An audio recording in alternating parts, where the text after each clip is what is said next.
Let me ask you a question. You ever won that one?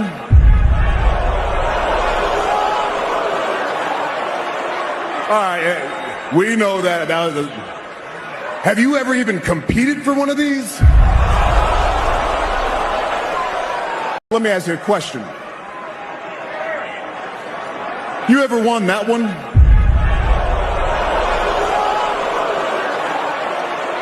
All right, we know that was a... Have you ever even competed for one of these?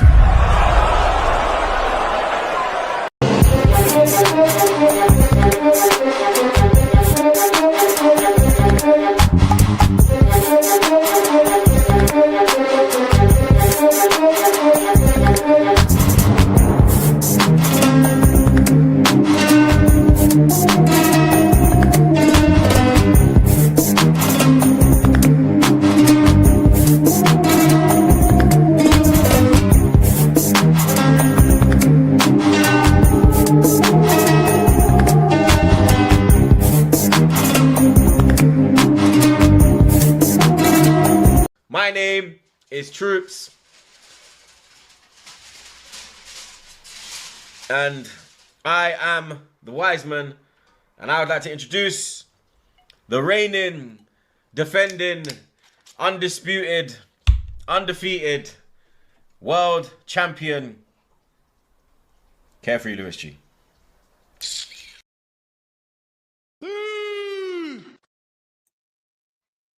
Yes, guys. Good to be back. Good to be back, people. Big up to every single one of you that's locked in. Hit the like button, subscribe, all of that shit. And finally, guys, the international break is over. Let's go, people, because that was such a dead 2 weeks. The international football wasn't even great like that. Those two England games were fucking awful. It was more or less just good to even just be live, just to talk to the community, because it's been a while. I wanted to dust off the laptop, dust off the microphone, just talk a little bit, even though I was also ill as a motherfucker. But yeah, it's good to be back, even though we're the early kickoff. So it means another early wake up, which I can't be fucking asked for. But whatever. At least it's Nottingham Forest away, and Nottingham Forest away without Nuno in charge. This time it's Ange ball, because you know how much we love playing against Ange. We literally started the downfall of his entire Spurs reign from a Premier League perspective. We'll say from a Premier League perspective, because he's still now basically a Spurs legend, in spite of having their worst ever Premier League season in Premier League history. Fucking crazy. But whatever, we'll get into all of that. We'll get into all the latest news about Chelsea as well. I saw Simon Phillips talking about potential sponsorship opportunities and a few other clients that might have potentially started talking to Chelsea. No Sancho. No Sancho. I realize I said the big client word. Not that type of client. But yeah, big up everyone. Big up everyone. Shout out to Jodio. What's the name of your intro? So I don't know. I've had it for so long. I've had it for literally 5 years. Try a little Shazam. See if it leads to anything. Check Shazam on your phone. I'm sure everybody's got one. But yeah, big up Strasbourg, Steve. Big up to CTM. Oh, brother. Oh, brother. The man said we got raided by Toucher. Yo, big up if we did. Big up if we did. Hasn't said anything on my YouTube, but yo, appreciate it, man. What else everyone's saying? Fielder's saying he's up at 7:30 for the game tomorrow. Fuck that. Fuck all of that shit. Bring back international break, more injuries. We had the bare minimum playing on international duty. We had so many players rested. And we've still pulled up big injuries. We literally took off Badia Shield against Liverpool as a precaution. And my guy's still injured. Oh, brother. We're going to get into all of it. We're going to get into all of it, man.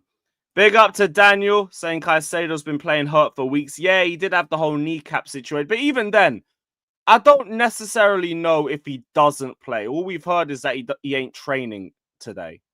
But he's been training before. That could be precautionary. We don't know. We haven't heard anything. And I just pray to God that it is. Because, yo, if we lose Caicedo long term, big up, everyone. You see that chest? Deflate that shit immediately, bruv. Big up to Fielder saying we cussed Poch for this. Maresca be smart. I don't think any of these injuries are his fault still. Yeah, it is an injury crisis, but that is the only similarity between this and Pochettino. Poch had 1 game a week, and we're having even worse injury crises than this. Now, I know you're not defending him, so I'm not saying you are, but this ain't on Maresca like that. This ain't on Maresca like that still. But big up, man. Big up to who else? Bola. I said Hatto's been getting cooked with these palmar injuries. It's crazy, man. Shout out Troops for the raid as well. Big up everybody who joined from the Troops raid. Who's this guy? Oh, brother. Yeah. God bless you, man. Hopefully you pick a better path in life than that. But yeah, appreciate you, man. What else is the rest of the chat saying? Joey, my G, finally got your stuff delivered, bro. Sorry it took so long. But yeah, fuck the early kickoff. And we've got this straight after the next international break, by the way. So, yeah, great. I feel even worse for the Chelsea fans who choose to travel for that one. Burnley away, 12:30 kickoff. I need another bell for that.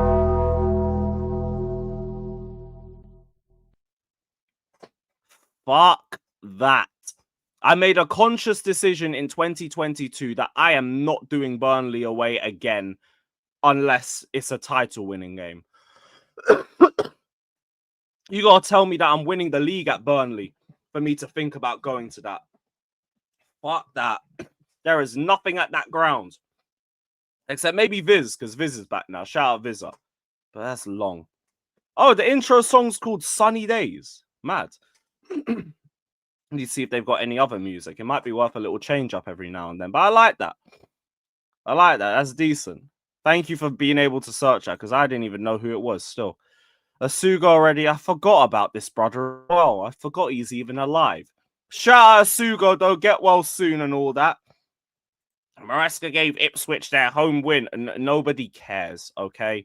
Nobody cares. That does not mean that we're going to go to Forest and lose a Forest team that has not won yet under Ange. It's not happening.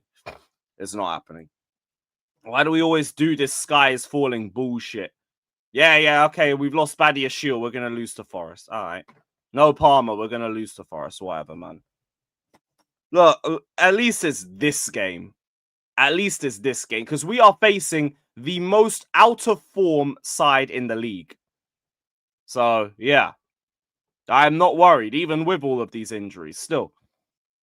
Only way we can keep Badia Shields if he plays that. Look, I don't even know what I want for this guy anymore. I'll be so real. I'll be so fucking real. Man said, forget the Friday night pubbing. Bro, I can't even drink this weekend. So, look, there's not going to be any hangover tax this weekend. I literally can't drink because I'm on antibiotics. And they said, if I drink, I'm going to be a vomiting, nauseating mess. So, all right, cool. Guess we're just billing it. Yeah, Mo, of course we are, man. Because this fan base has zero composure.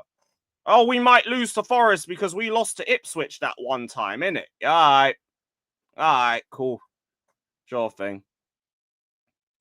Maresca went 2-0 down to Spurs almost this time last year. But we won. But we won that game.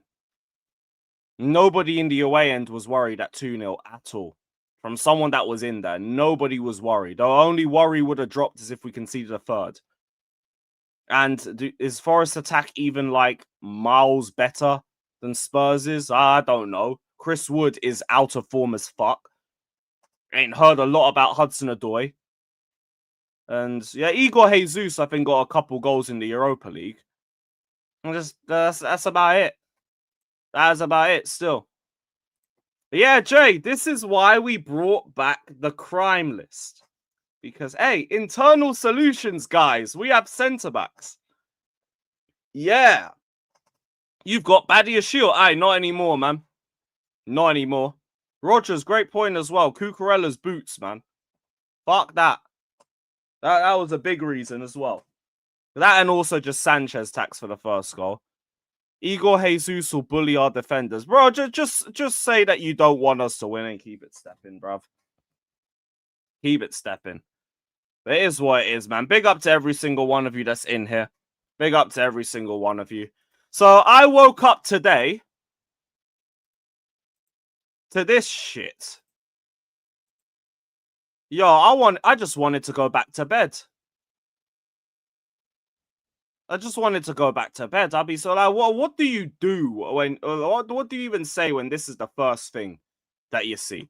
Oh, this guy's out for another 6 weeks. Oh, yeah, you know that centre back that's just given us a ray of hope at the back over the last week. Yeah, he's out till December. Sorry. Caicedo and Enzo, they didn't train yesterday. We'll see if they can train today. But hey, at least Tosin, Fofana, and Santos are back. Thank God. Thank God. So we got a little bit of good news at the end. But fucking hell, man. You know, when we talk about the Club World Cup and the amount of minutes that we played this year and how important it was to have the right window because of how much minutes this squad has had, here are the end results. Here are the end results. Caicedo and Enzo, like, I don't really worry too much. Just because all I've heard is they haven't trained yesterday and it's a question about today. They might just be, like, giving them a bit of extra rest. But even though I want to think that, you have Caicedo specifically, you've had 2 weeks off. I'd expect him to be a bit rested in general. How is he now not training over the next 2 days? I just hope to see him like in some capacity tomorrow just to know that everything's okay. But yeah, I don't know what happened with that one. And whatever happened, they're probably going to keep it quiet until they can't anymore because, yo, if we lose Caicedo in any capacity long term, everybody is losing their heads. Everybody is tense. Everybody is on edge. But I won't really focus too much on that just because we don't really know what the situation with them two is. Pedro Neto, I'm not really that fussed about either because we have enough wing options. I'm not that arsed at all. Yeah, like with Garnacho, Gittins, Tyreek George, but there's options there. And I'm not really any more concerned about my attack than what we are already at now anyway. But Badiashile, out till December. What the fuck? You only had 2 games. 2 great games as well.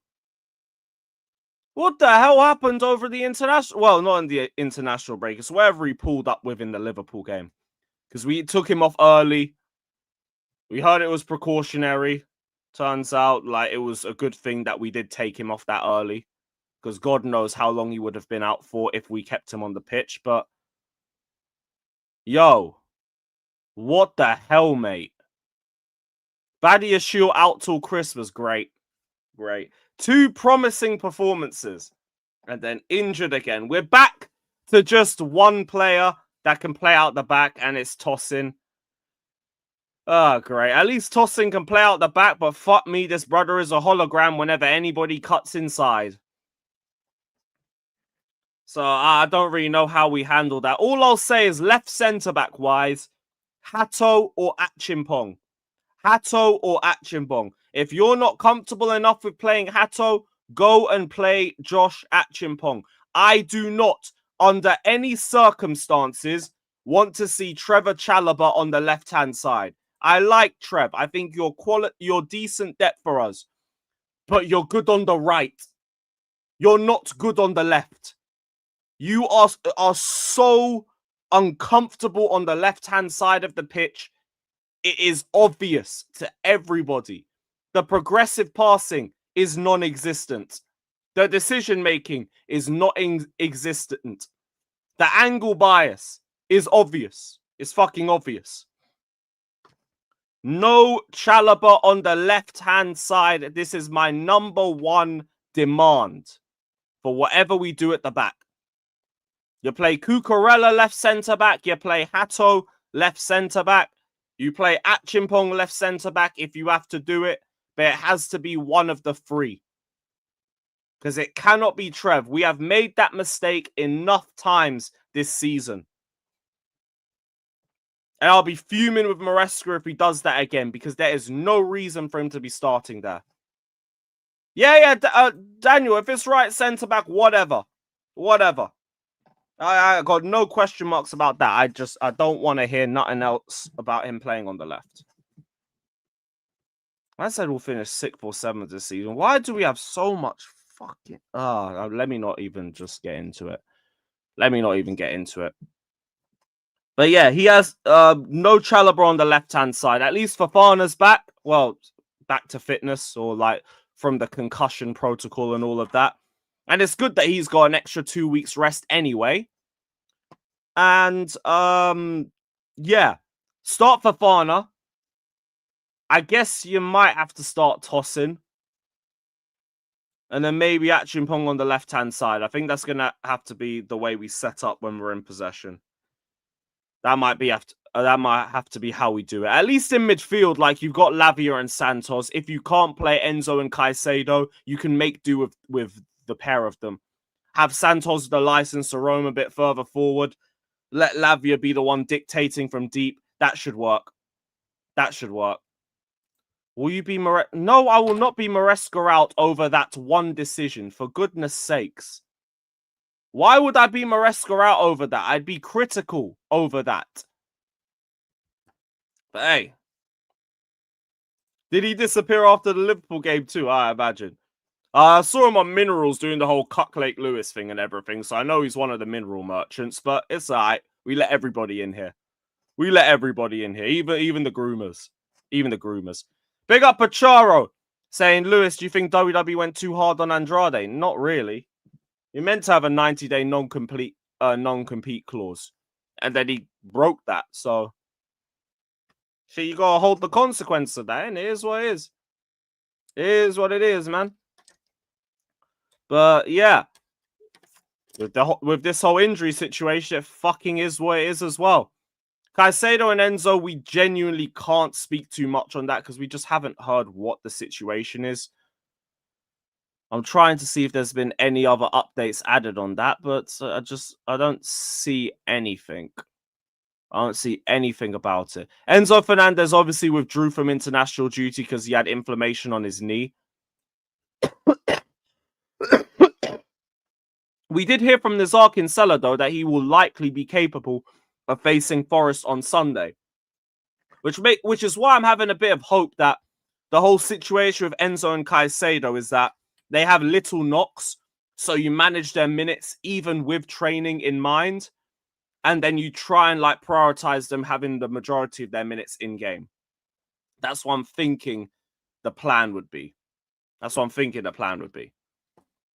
Yeah, I saw the rumors about Yildiz as well. Like, I am fine with us getting Yildiz, but you just spent 90 million on left wingers. You are buying another one.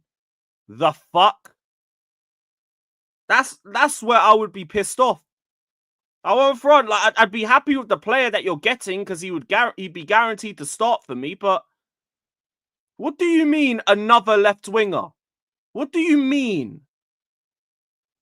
You couldn't have just done that in the summer. You could have put 90 million down and got him anyway.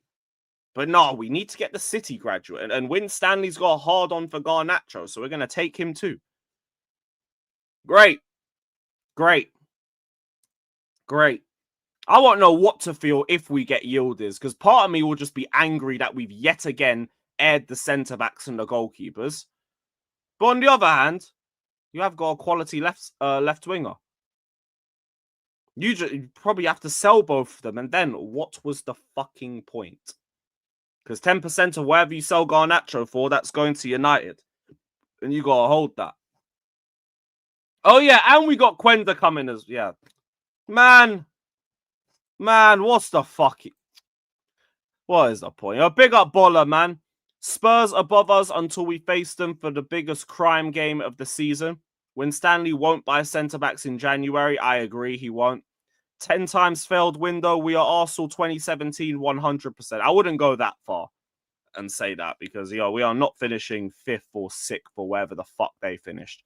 But you lot really took the piss this window. You lot really took the fucking piss. Spurs, though, whatever situation that we're in, we'll beat them. We'll beat them. You know what it is when we face Tottenham. We go there, we get our dub, and we keep things stepping. Win or lose, beat Tottenham. We're all fucking used to that shit. All of us. Where was this fucking thing I was looking for? There we go. I'm going to hold on to that till later. Spurs will finish above this season. But yeah, because Thomas Frank's better than Maresca. All right, cool, man. Sure thing. Sure thing. Yo, I remember fucking Alex from Chelsea Fan TV tried to run that narrative last season. And a few others. Oh, Thomas Frank is clear. Yeah, whatever, man. Probably think McKenna's clear too. Whatever, man. Ugh, these injuries fucking reek, mate. But in spite of that, because we haven't spoken about the game just yet, we're facing Nottingham Forest. And let's look at Nottingham Forest's recent record. Because suddenly now we're guaranteed to lose this game. Suddenly we're now guaranteed to lose this game. So let's have a look at what Nottingham Forest are doing. Just because we need to calm the masses a bit. This is Nottingham Forest's last 5 games. Can I just pull this one back out a bit? There we go. There you are, guys. LL draw LL. This is what we're dealing with, guys. This is why I'm saying, even with the injuries and a few question marks over the personnel that might be starting, we are simply facing the most out of form team in the league. The most out of form team in the Premier League. Ange has yet to win not against Chelsea. Well, he has yet to win against Chelsea, but he's yet to win a game for Forest. Like, his run at Forest has been so bad that Europa League games are no longer selling out. Europa League games, you remember how much Forest fans were gassed about being back in Europe, being back where Forest should be competing for European honours and all of that. Their form has been so bad that tickets for their Europa League games are now on general sale. It's not even a big ground. I actually think we've got a bigger ground than Forest. Let me just confirm that, because I actually think I need to confirm that. 30k. And they've got plans to increase it to 45. Oh, yeah. So in the future, they're going to have a bigger ground than us too. Yeah, fuck off, man. Oh, you're taking a piss. Whatever. So, for now, people. But yeah, this Forest team is shit. This Forest team is set up terribly. This Forest team is the second worst at corners. Do I have the picture of Ange's stats? I want to see if I can find that picture with them being 20% on 20th place on everything. Here we go. Here we go. Where the fuck? I just lost it. What the fuck? Ah, cool. We got it now. Bear with me, chat. So here it is. Some of the numbers behind Postecoglou start at Nottingham Forest. And this is only in the Prem. It'll probably be even worse. If you actually, no, if you just see what the Europa League one is, it'll probably be this level as well. Up to like 24 or something. But yeah, only one stat that they're above 15th on. And I'm meant to believe that we are definitely losing. That's what I mean when I said all I wanted before the break was to get through that last week. We got through it in the best manner possible. The best way possible. 2 Ws and a resurgent performance against Liverpool. Now we go to Forest and we put the final nail in Ange Postecoglou's coffin. Big up, Lewis. I can't lie. I remember you said the same thing for Brentford relegation contenders. We should beat them. Yeah, I did. Forest are worse. Forest are dead arse in worse form.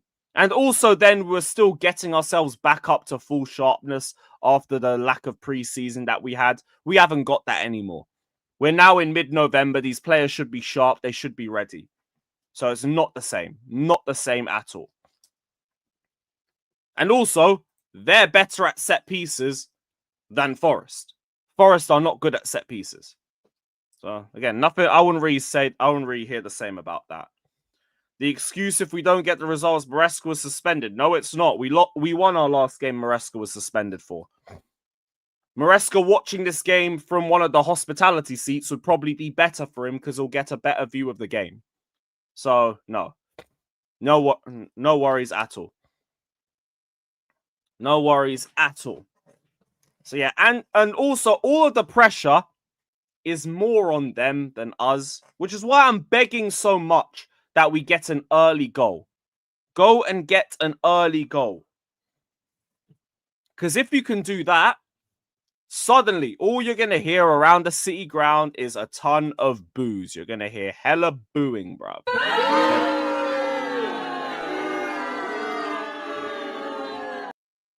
Sacked in the morning chants, all of that. You don't know what you're doing. Postecoglou, get out of our club, all of that is going to get hella toxic if we can get an early goal. And then suddenly, all that pressure is just removed from Chelsea. And they're still going to play their highline bullshit anyway. And the good thing is, we have Wesley Fofana back. Wesley Fofana has been fit for a good number of weeks now, which should mean hopefully his recovery pace is a bit better, which means that we shouldn't really have to worry too much about defensive transition. Because his anticipation, his movement off the ball is very good. That's always been one of his better attributes. Question is, just don't catch Tosin isolated because, yo, brother. Oh, dear. Oh, dear. Well, whatever we do on the left-hand side, we'll have to see. We'll have to see what we set up with. As long as it's not Trevor Chalobah on the left, there should be relative confidence in our progressive play on that side. I don't know what left winger we play with no Neto. I don't know. Do we go for Garnacho and look to stretch Forest's back line a little bit? Pause. Or do we want to go for Gittins? I feel like I'll lean to Garnacho a bit more. Just because, look, you're coming off a decent game. You're coming off a decent starting game against Liverpool. Maybe see if you can build on that and make it a good performance. I think that's the best thing you can ask for. Like, again, I weren't moved with Garnacho's performance on the ball. But off the ball, I thought you were all right. You pressed well from the front. You stretched the defense a bit. Creates a bit of space for some of our other forwards. Okay, cool. Cool. I don't think he had a bad game. Gittins off the bench, I thought you were decent too. But you're also a lot further off in terms of like confidence and all of that. So maybe it would be better to see him off the bench. Maybe you go and start on Sunday. Maybe you go and start Garnacho on Saturday. Maybe you do that. Yeah, Garnacho rests over the break. That's a great point, Pochettino. Because Gittins was out with the under-21 squad. Kind of leans even more to Garnacho now you think about it. Fair enough. Like I said, watch him not start Esteval. Why wouldn't Esteval start, though? Because the last game that he had would have been 12 p.m. on the Tuesday or a Wednesday. Although that's a fucking long-ass trip back from Japan, though. So, fair. Yeah, fairs. Ajax is Wednesday. Oh, shit. Well, I'm going to need to get my ticket sold then. Shit. I didn't clock it was so soon. Why wouldn't he start? Because he's obsessed with Gusto. Oh, what? You think he'll be Gusto right wing? Yeah, maybe. Esteval had the flu. I didn't hear anything about Esteval having a flu. Wasn't that before the last break? I swear that was before the September break. No, yeah, he tested positive on the 12th. Okay, so did he play for Brazil then? Did he play for Brazil against Japan? Oh, Japan beat them as well. Fucking hell. Yeah, he came off the bench. He came off the bench with how long left to go? 15 minutes. Not that deep. Not that deep. I guess final assessments and everything, but Maresca didn't hint anything about Esteban, where he was very honest about Caicedo and Enzo and Pedro Neto and Cole Palmer and Badiashile. Fuck me, what an injury list. But yeah, if he was honest about all of them, I'd assume Esteban's ready to play.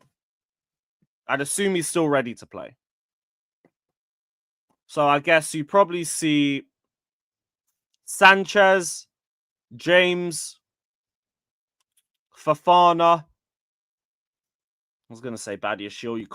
You can't play him. So Hato, Achimpong. It'll probably be Achimpong and Hato off the bench. Then Cucurella. Pick or choose which one inverts out of Cucurella and James. And then Lavia in the midfield. Santos playing a bit further forward. Garnacho on the left. Esteban on the right. I'd put João Pedro in the other 10 personally. And then I'd play Mark Hiu up top. I think that might be the 11 that I go for. Yeah, I want to see Achimpong start as well. Just give him as many minutes as possible and let him build his experience up. Because whatever mistakes he makes, he'll learn from it. And he's still got the self-confidence in his game that he's going to keep trying things, even if it doesn't necessarily work out in individual moments. Like, if he makes a risky pass, it doesn't work, he's not going to stop trying to make passes too. He's still going to keep trying to progress play. I like that confidence in him for his age. So I'd start him too. Especially off the game that you've just had against Liverpool. You can't bench him. You can't bench him off that. So yeah, I would start him. It's going to be tossing Fofana, Trev Fofana. Hopefully not. Look, if it's going to be either of them, toss in Fofana. Because, like, if it's Trev and Fofana, I would assume that it would be Trev playing on the left. Because Fofana's only really trusted on the right-hand side. So, if it was anything, it would be Fofana right, probably tossing off the left-hand side. Ange played deeper against Newcastle. They don't give away space like that, in my opinion. Fair enough. Fair enough if he did it in that game. But I'm still not going to expect him to do that against us either. Still not going to expect that. Well, I didn't really catch that game, so I can't say too much about it either. He will have hella chance if he plays. Yeah. Although I also say with he seemed a bit rusty in that Liverpool game too. Completely understandable with the lack of minutes that he's had. But he did seem a bit rustier than what you usually see from him. So who knows? It might just be João Pedro in the 10, and then maybe you see Buonanotte take up that other 10 spot. I mean, you might see João Pedro up top and Buonanotte in the 10. Although I don't really want to see that because, like, I've just not been moved by what I've seen from Buonanotte. The only game that moved me was Lincoln. And I can't take anything from a game against Lincoln. Because I saw you again against Brentford, and I've seen you against... what was that team that we played? Benfica. And I just weren't that moved. But he could still play. He might go João Pedro up top and give Hiu some minutes off the bench because, again, the sharpness isn't really there. But there's a lot of selection headaches. Maresca touchline ban. I ain't worried too much about the touchline ban. All you got to do is just stay on the phone or have a walkie-talkie or some shit like that. Maresca gives the instructions to the backroom staff. The backroom staff put those instructions into practice on the pitch. Not fast. Not fast.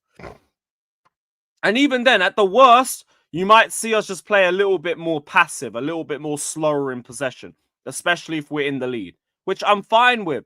I've said before, I don't care how boring we look as long as we are winning. I don't care. The amount of minutes that we have played, I would rather us play slow walking football and just conserve everybody's fitness. I don't give a damn about none of that. Just win the games. We have to just get ourselves through every single game up until the next break. And then hope that the likes of Parma are back after the international break. Because that's what we're hearing. 6 weeks out for Cole Palmer is just out until the international break. And then he should be back and sorted after that point. So, yeah. Oh, shit, you don't know. Yo, big up, man. He said, big up, bro. Happy Friday. Yo, God bless you, man. You've made my Friday a little bit better because I can't booze today. I'm not allowed to drink. I'm on antibiotics, so I'm not allowed to drink. So thank you, brother. Thank you, brother. You have made the Friday a lot better. God bless you, mate. Hope you're having a good day. Hope all of you guys in the chat are having a good day as well. Big up to every single one of you, man. Big up to every single one of you. I say I need Gittins to get a goal before Wirtz. I mean, technically, he's got GA before him already. Technically. If we're counting the international break, I'm willing to count that assist against Andorra under 21s if you man are willing to do it. I'm willing to do that. So, hey, we move. You know who else are Bueno Notte? 2 GA before Wirtz, you know? No, 1 GA. 1 GA. Tyreek George, he's got 3 because he scored against Andorra.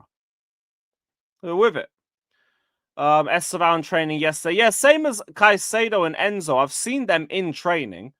They just haven't been around yesterday, and I don't know if they're about today either.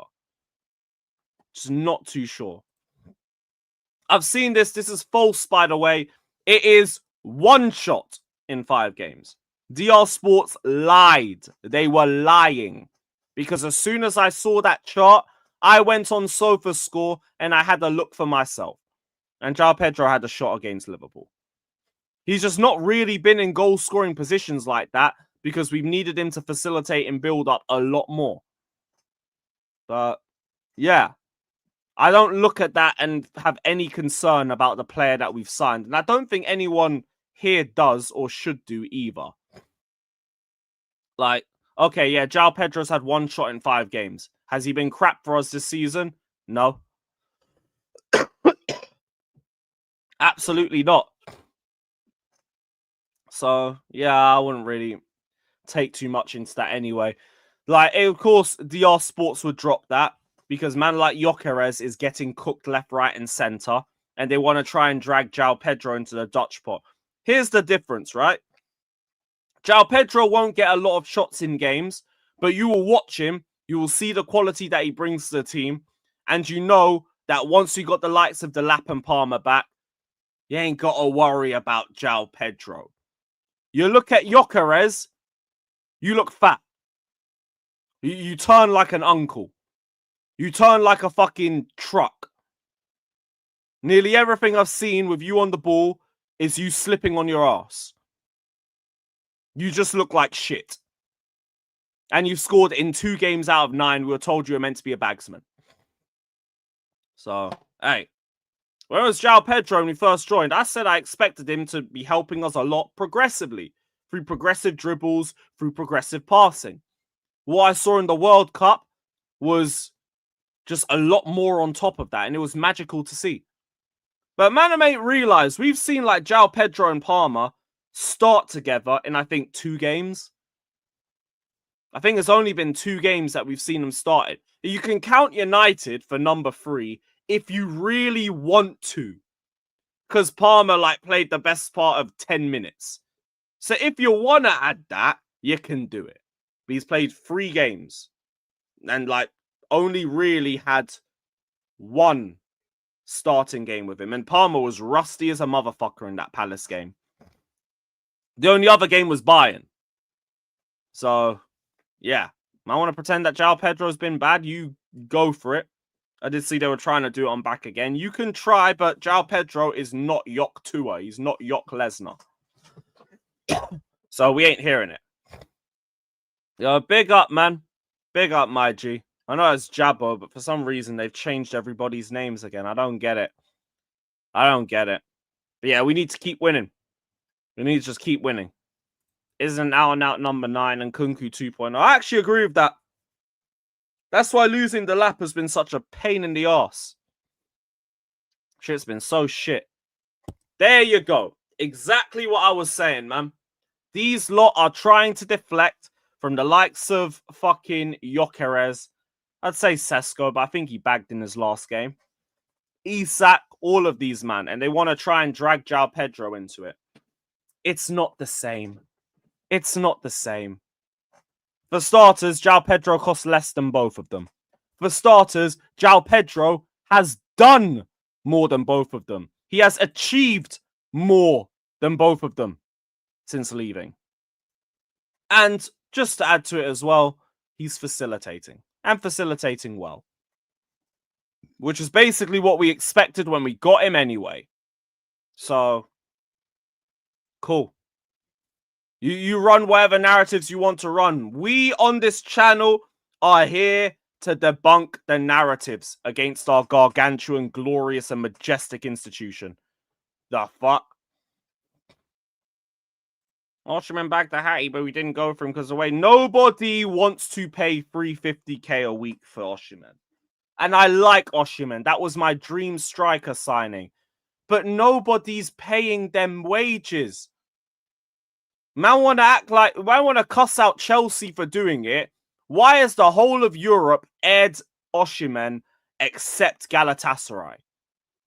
Why? Because the money is stupid. I'm sorry, Napoli just priced him out. He won Napoli a Scudetto, and then they gave him the fat bag because they wanted to keep him for life. And then he didn't want that. So he just took the money and he made that the standard for what he's willing to negotiate with. And fair play. Fair play. You're on that money, keep your bag. I said the same thing for Sancho. Even though I don't think it was the right decision for him, you're on that money, keep your money. It's fine. I respect it. But this is why. This is exactly why nobody went in. I remember so many times I was saying I'm worried about Arsenal coming in or I'm worried about this club coming in for him. They all looked at that money and said, no one's doing that. So look, I get, I was annoyed about how the transfer went through, but I was annoyed because we dragged it. It did not need to go to deadline day when you know he's not lowering his wages. Go fucking buy me Ivan Toney. What are you wasting time for? He's better than Delap, though. That's not the point. That is literally not the point. You're deflecting away from the argument that we're talking about. You said penny-pinching owners didn't want to go in for Osimhen. I said nobody in Europe did. Nobody in Europe did. And it's not because he's shit. It's because the amount is too much. It's too much. So better than Delap, whatever. That don't mean nothing. Now, Fielder, don't ban him. He's not being disrespectful. Don't ban him. We just disagree. No echo chambers round here, man. No echo chambers. But the point is, we're just not doing it because that price tag, because we did it before. We did it before. And we're stuck with him now. We're stuck with him. Because of this shit, we are stuck with Raheem Sterling for another year and a half. Sancho's offered 180k a week. I thought it was like 120, 130. That's what I thought we offered him. Ain't no way we offered Sancho 180k a week.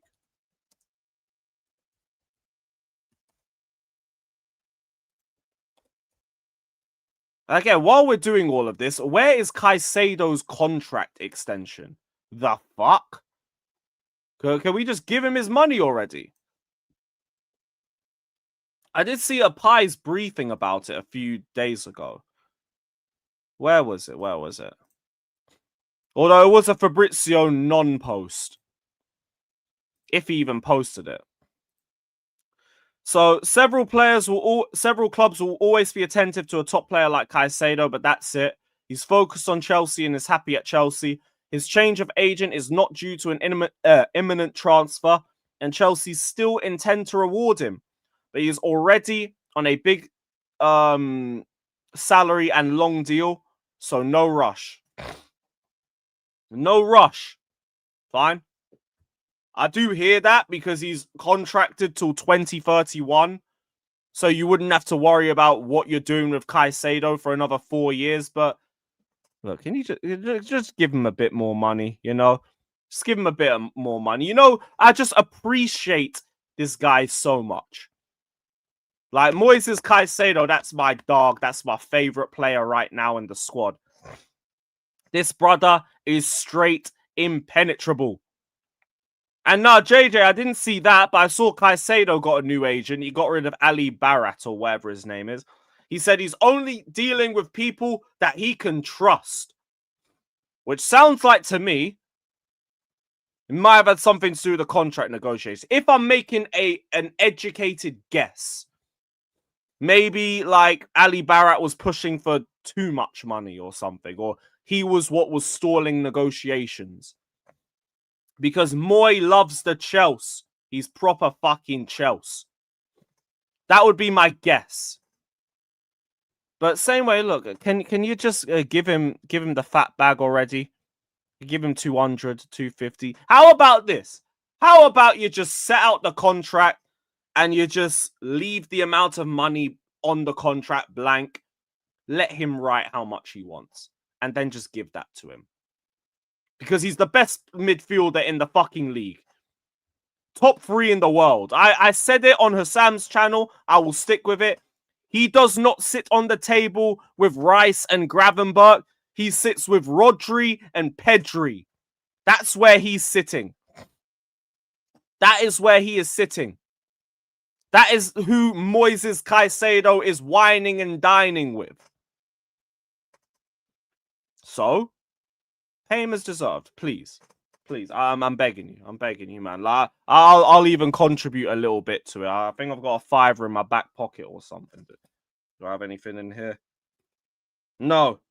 No, I've got some McDonald's Monopoly. That could do. I have a little apple pie in that. But yeah, that's where Caicedo deserves to sit at. And so I'm saying Caicedo retires. Who was the last guy to retire as a Chelsea player? Who was the last one to do that? Last player to retire at Chelsea.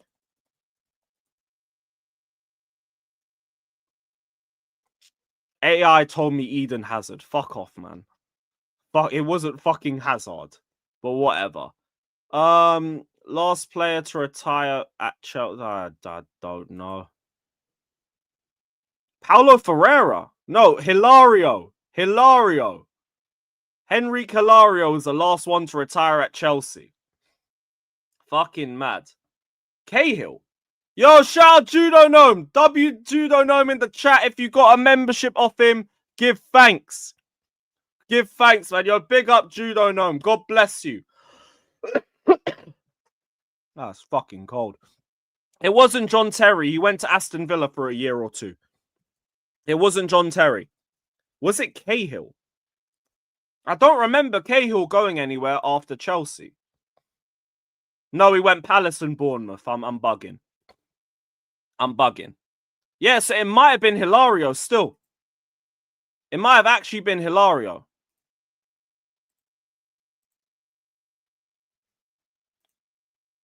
That is mad.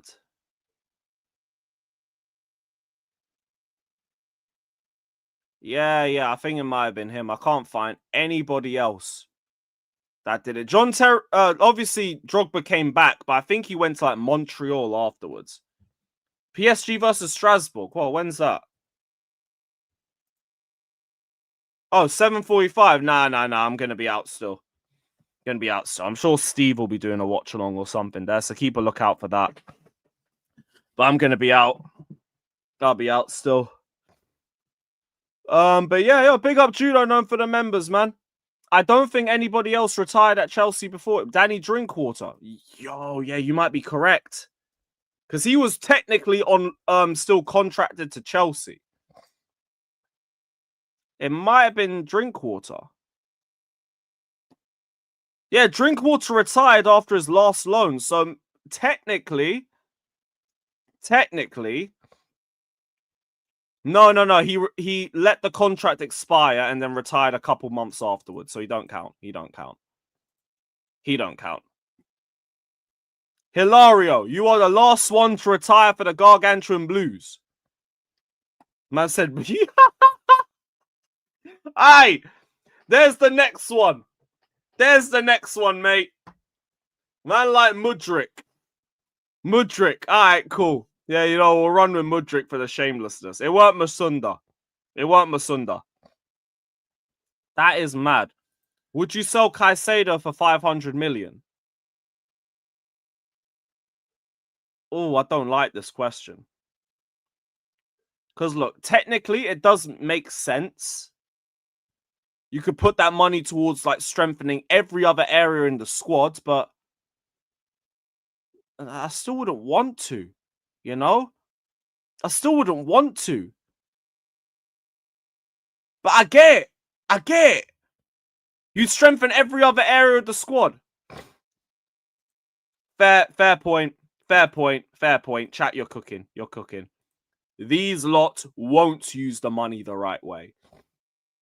They'll be like, all right, what guy can we get that will be near Caicedo's level in 4 years? We'll get him. Yeah, fair enough. I'm keeping what I got. Exactly. This is what I'm thinking. I don't want to do it. I want to hold on to fucking Caicedo. I want to stitch the Chelsea shirt into his body so he's Chelsea for life. Don't want to do that. Fuck that. I said 500 million under 19s. Oh, brother. Oh, dear. Fucking hell. But yeah, Moises Caicedo stays. All of that shit. But yeah, there was a bit more news I wanted to get into just before I send the link out. There's been talks about new sponsors. We've had new clients. Word to Sancho. New clients about the front of shirt sponsor. Chelsea have had recent talks with the Red Bull Group as well as Oracle over new sponsorship deals. And Simon Phillips is saying there's a good chance of it being for front of shirt sponsors. The source have also confirmed that Chelsea are in advanced talks with 3 companies for the front of shirt sponsor. But the hold up this time has not been about money. It's not been about contracts. It's been, well, partly due to the money. But we're asking for 60 to 65 million per year from sponsors. And the sponsors want to wait until whatever happens with our 74 charges gets concluded. So obviously we got charged by the FA. We're waiting until we find out what the fines or punishments will be. But that's created some reluctance from companies who have spoken about Chelsea potentially becoming front of shirt sponsors for the Gargantuan Blues, innit? But that's what's caused a bit of hold up. That's what's caused Chelsea to start looking for like a few more other potential suitors for us as well. So, long story short, this is going to drag on for a little bit longer, guys. So, yeah, I'd get used to it, but I don't mind because I like this sponsorless. I like it. It looks good. It looks different. Everyone's got sponsors. We got this blank, man. I like that. It was like the Barca shirts from back in the day. Barcelona used to never do sponsors. They only started it in 06, 07. And I like that look. But I get why people are also talking about we need the 60, 65 million. But seems like things out of our control are pausing or stalling those negotiations. So we kind of just have to wait. To be honest, we just have to wait. As long as the team's doing well, less people will start talking about the front of shirt sponsors. I get we are missing out on revenue. We've missed out on it for a while. And it's even more frustrating when you see like prices going up around Stamford Bridge, left, right, and center. Because I know as a season ticket holder, my fucking season ticket's going to go up again next season. and I can't be asked for it. I cannot be fucking bothered. But here we are. Here we are. Also, we're very lucky to have had Roman freezing the season ticket prices for as long as he did. God bless you, Roman, man. Clear Lake, though, can you just allow it? We're already nearly at $1,000. Well, nearly at 900. Could you just, like, pause it for a year or two, man? Fucking relax. Yeah, Banjo, right now, it's 880 quid. When Roman left, it was at 750 quid. Then it went up to 810. Now it's gone up to 880. God knows what the next one's going to be, but it goes up every fucking year now. And it's just jarring. It's so jarring. But whatever. Whatever. This is also why, guys, look, if I say I ain't making a game, leave it. Leave it. Let me get my peace back, because fucking hell. Fuck that. That is fucking long. Yeah, man. Banjo is fucked. The names of the companies, Mello, are so Red Bull and Oracle are the latest ones that we started talks with. I know what Red Bull is, but what was Oracle again? I haven't seen Oracle. American multinational technology company headquartered in Austin, Texas. All right, whatever. I don't like the font though. Thin font. You guys know what I'm like with font. I don't like thin font. It's like 3 in it, and that was a shit sponsor. That would come off real quick. Yo, Pies, yo, big up, my G. Big up, Pies. I hope you're good, man. Hope you're good, brother. Big up, man. God bless this club and its injury issues. We always have this shit. But yeah, not really with that. Get me Red Bull if you're going for one or the other. Get me Red Bull. Now that strong font, very strong font that will last multiple washes. That shitty Oracle one. The fuck? Nah, I ain't at the game, Pies. I'm not at the game. It was a watch-along thing. 12:30 kickoff. 12:30 kickoff away. Hell no, I will never be there. Never ever be there. Brother, what's that? What's that, brother? Fucking 12:30 kickoff. Fuck that. And it's away. I already told Fatta, look, if you get a Burnley ticket, just shift that. Just shift that. Just fuck all of that shit. I can't be asked for it. Yeah, I heard Nottingham's a great night out, but it's a 12:30 on a Saturday, which means if you're staying up, you're staying on the Friday. Fuck that. Yeah, Mo, DM me, man. DM me, so at least I know who I'm sending the link to. But yeah, fuck that. It's a good away end. It's a good away end. It's a good away crowd. Like, it's actually a good away trip overall, but nah, I'm good. I'm fucking good, you know. But yeah, yo, Nottingham, you'll see me one day. You'll see me one day. I was meant to go last season, and then I missed my coach by like a minute. I was fuming. Stayed up all night, and then TFL was just delayed, and I was just stuck there for 20 fucking minutes waiting for my train to move. Yo, don't get me started on this shit as well. They've done it again. They fucking done it again, because they did this shit last season, and now they're running this shit one more time. I can't be fucking arsed. Done it again! That is a foul! You fucking little bastard! Same shit again. Another good away trip ruined. Because it's fucking early kickoff. I feel for all the Chelsea fans going up. And I'll be real, I probably wouldn't have done it anyway, just based off the day. Because you lot don't get how cold Newcastle gets in the evening. It's ridiculous. I'm wearing 4 layers in the club, including a jacket. And I can still see my own breath when I talk. When you can see your breath, that's how you know it's fucking cold. And I'm seeing that in the club with 4 layers on. Nah, I'm good. And that was only in November. This is the 20th of December. Fuck that. Fuck that. And yeah, also, we never win. We never ever fucking win. Maresca linked to Juventus. I've seen this. Don't care. You stay looking at him. You stay looking at him. That's fine. He's here for 3 seasons. There's no push from him to leave the club. This is just a nice story because Enzo used to play for Juve. So, enjoy. It's just something to get through the international break.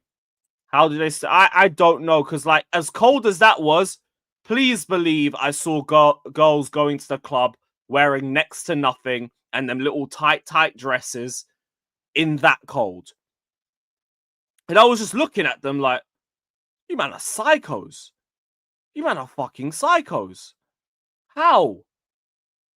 I'm here freezing my fucking bollocks off. Literally.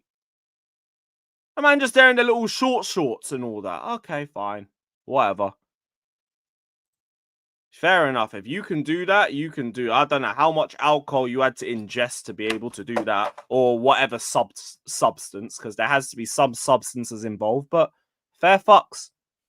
Fair fucks. I respect it.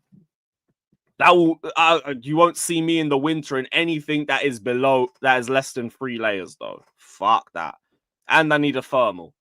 I need a fucking thermal. I get cold way too easily for my own good. I'm alright.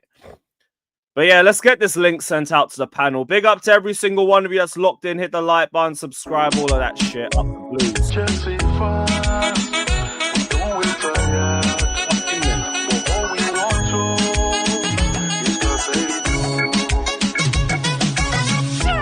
All we say is Caicedo. All we say is Caicedo. All we say is Caicedo. All we want is Caicedo. All we want is Caicedo. All we want is Caicedo. All we want is Caicedo. Ati duro. Ati wanna, yeah. Ati duro, yeah. Ati wanna, yeah. All we want is Caicedo. All we want is Caicedo. All we want is Caicedo. All we want is Caicedo. We don't wait for year, we go news tired. Fabio your Roma no waiting there or oh, what Chelsea fans are saying. Give us Caicedo. All we want is Caicedo.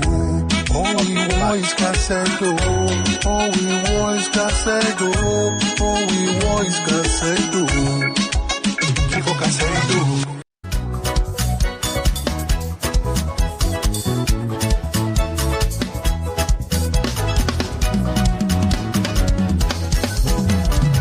I am a Chelsea fan. I am a Chelsea fan.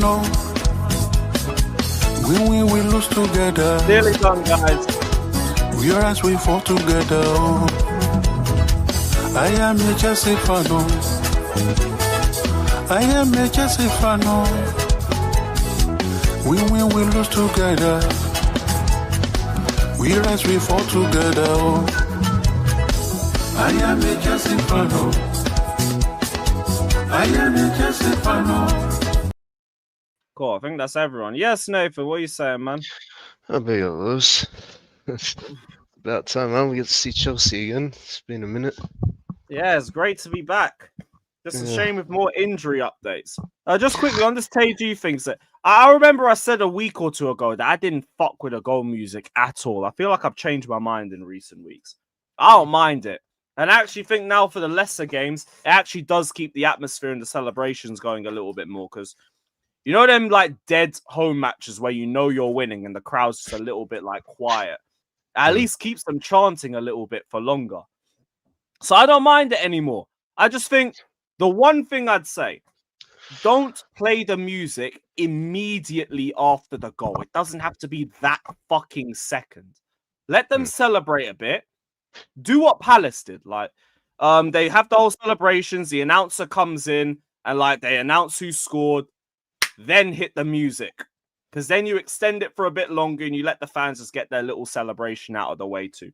That's how I think you perfect it. But now I'm not really against the goal music like I was before. I hated it at the start, but I get it more now. I actually think it does keep the atmosphere going a little bit longer. Big up Scott as well. But yeah, I just wanted to drop that one quick. I like the goal music. The goal music's alright. And people get more used to it the more it gets played.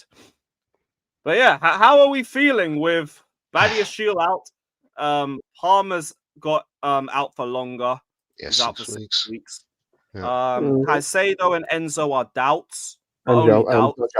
Pedro Neto. João Pedro also doubt. Neto No, not as well. João Pedro. No, just Pedro now. It's Pedro Neto. Oh, just Neto.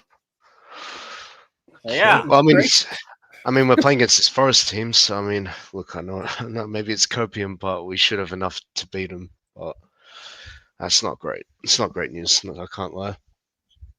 It's more the games afterwards. Like, I'm so frustrated for Badiashile, if anything. Yeah. You finally got your break to an extent because you've had 2 good games.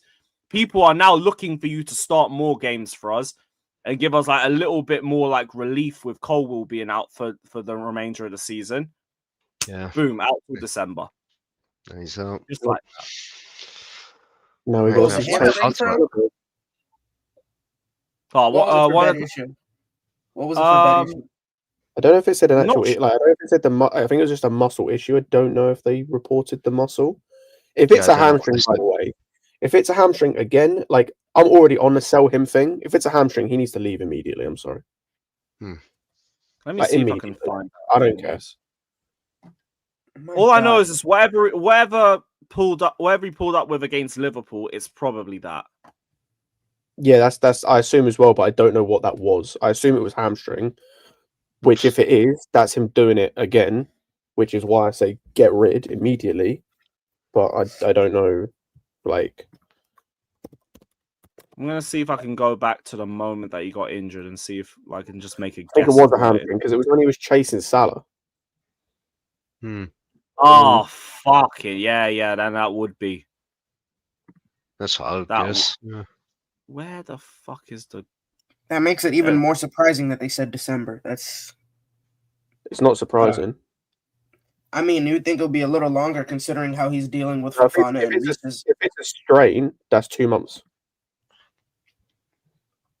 But I'm saying with how he's been with Fofana and how he has been with Reece. With their Yeah, he might respective be back. He might be fit by in terms of to be able to play by December. Doesn't mean he's playing as soon as he comes back. Right at that point, you're looking at January. Yeah, this is at least his 3rd hamstring injury since he's joined the club. This is his 5th hamstring injury in his career. That's based on what I'm looking at, and they consider some injuries just muscle injuries. At the moment, this is just a muscle injury. I think it's this one. The last one he had was just considered a muscle injury. So yeah. He's cooked. He's finished. And now I get to watch. He went chasing Salah and then just dropped immediately afterwards. You don't even see what the point of the moment that he got injured. You can't really tell. Yeah. Great. I might assume it's hamstring because the last thing he does is stretch out his leg to try and block a shot, but then Salah just takes an extra touch and gets past him a bit. Oh, I can't tell for the life of me what that is. There's no second replay on here or nothing. You don't see the moments of injury. Yeah. Jesus. This moment doesn't sound good at all either. No, 6 weeks, yeah. But the way that he's describing it, it's we hope 6 weeks are enough. Mm-hmm. Yeah. Maybe Hato did fuck him up a bit after that game.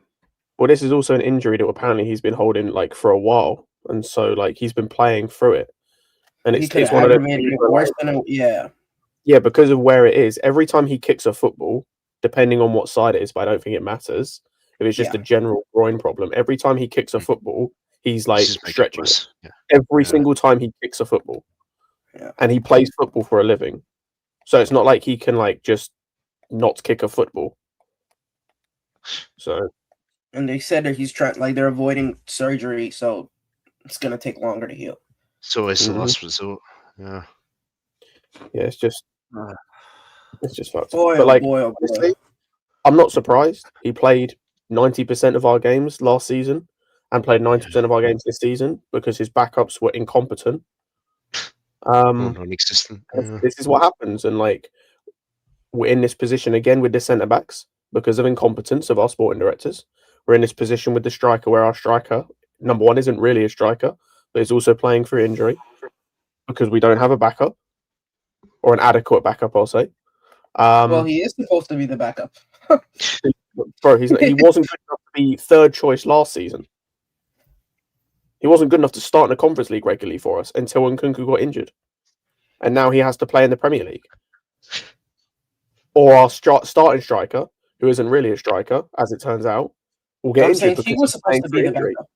I'm saying no, but he wasn't supposed to be the backup because, again, it just comes down to the same issues. Like the way our squad is constructed is shit, we have to talk about it again because of injuries, and we keep having to talk about it because of injuries. And yeah.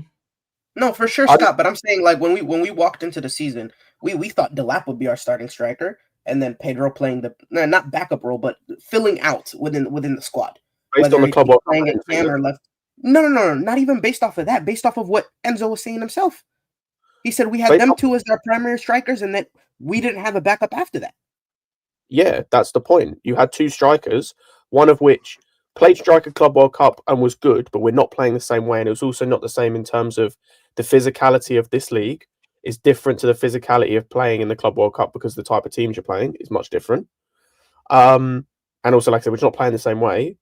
And then you then went into a situation where you were playing both together, which was working because of stylistically it works. But that puts them both at risk. Then you had to play both together, and it was a risk because you had no one else.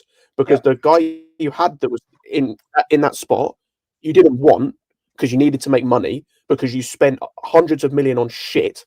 Let's be frank, on shit that you now had to sell Jackson, or you didn't even sell, get rid of Jackson, and we've now got Hugh as our backup, who wasn't good enough last season. And the thing with Hugh is, I'm not even saying that he's a shit player, but you can quite clearly see he's a 19-year-old that needs time. That bro's got like one star off the bench, and he looked rusty as hell in that one too on the ball. Yeah, and because I think that's the third game he's played this season, or fourth game, because I think he made one appearance, one start for Sunderland. He had one or two cameo appearances off the bench, and in that cameo for us. Yeesh. Yeah, sounds about right. Yeah, this is fucked. So yeah, that's what it is. And like I said, we're in this position because of the sporting directors. But which got I'm glad it's a winnable game and everything, but fact. That's the silver lining in all of this is we're playing Forest. Like that's the huge silver lining in all of this. We're playing a terrible Forest team. To be honest, our run until the November break is good, thankfully. But even then, after that, just gotta hope Achimpong's a bit more comfortable playing on the left-hand side because it's gotta be him or Hato playing there. I don't want to see Surely it's Hato, yeah. Trev is gone too? No, Trev's back. I don't want him to play. Trevor's back, yeah. Trev shouldn't be near that left-hand side, and Fofana is the only one I want to see on the right. So he just shouldn't be playing. I mean, that's more riskier. I agree. All right, let me start off by saying I agree. I think it might be better. I don't know about better, but it's something new that we can see with Hato and Achimpong. But at the same time, we're running the same risk with Cuckoo. You play him every single game, then you're running the same risk as we did with Cold, as we did with the rest of these players. So I don't know. I don't know exactly. I don't know if we have the luxury of saying not playing Chalobah. It might be a situation where you have Chalobah playing as well, so Hato can cover for Cuckoo. But I mean, this makes the Anselmino move look stupid. This makes the decision to not bring in another center back look stupid. Like it just makes so many decisions. I don't want to disagree. Like he was not ready to play football currently either, and he's also, as we found out, injury prone, which sucks. At this point, it looks like we just need people. It looks like we just need heads. Whether that means No, you have to no, call no, up we other don't- people, I we don't know don't what the need fuck it means. No, Dag, we don't need heads. We've got heads. We just literally had a conversation. Our starting 11 against what's his face against Forest. Liverpool. Forest. There's a chance our starting 11 against Forest contains Buenanotte, have Mark Hugh come off the bench, have Garnacho or Gitten start, have Trevin Tosin in the back line, potentially Hato off the bench. Like, we have enough guys. The issue is we don't have guys of quality that you can Is Tosin back too? Yeah, Tosin's back. I think so. It was what's it called? The after the international break was when we got told. Okay, I thought they was all gone. All right, never mind. No, I think the centre backs we've got fit or coming back after the international break are Tosin, Chalobah, and Fofana, and then we've got Josh, obviously. Okay. The issue you've got is like the Fofana thing is still remains to be seen because in terms of his fitness, he played one game, got concussed. Like that's not his fault, but it just remains to be seen. And then the other two are shit or have been shit this season, I should say. Well, we'll look for that midfield to just carry us as long as it can. That's all we can hope for at this point. Two of them are doubts. Even then, we got to see if Caicedo and Enzo can play tomorrow. Caicedo. Hopefully, Lavia's healthy. I don't like. There's so many ifs and buts about this team right now. Yep. Oh yeah, Lavia's defo fine. We would have heard that he's first if there was a problem with him. Just don't know what the situation I is just with don't like Enzo. the idea of him having to start from like the beginning. Like we should have to. He should have the same route we had with James to like ease him in because otherwise he'll just get injured again because it's what Poch did. So yeah, like I just want him to get enough rest. But yeah, so if we have to throw him in because the other two guys aren't fit, it's not great. Yeah, definitely not ideal. Lavia Santos worst case scenario, that should be enough to get us through. And I'd assume Caicedo and Enzo, if they don't start, they'll be on the bench. Mm-hmm. Yeah, I have no doubts in terms of like results. I'm hoping they stay fit. Well, I'd say even then, ideally, like I'd rather see Lavia Santos against Ajax, if anything, because that game's going to be much more winnable. True. Well, fucking hell, yeah, here we are, man. We just don't really have the fortune to have all players in partnerships sticking together, yeah? Just constantly rotating in different partnerships at the back, in midfield, up top. Fuck.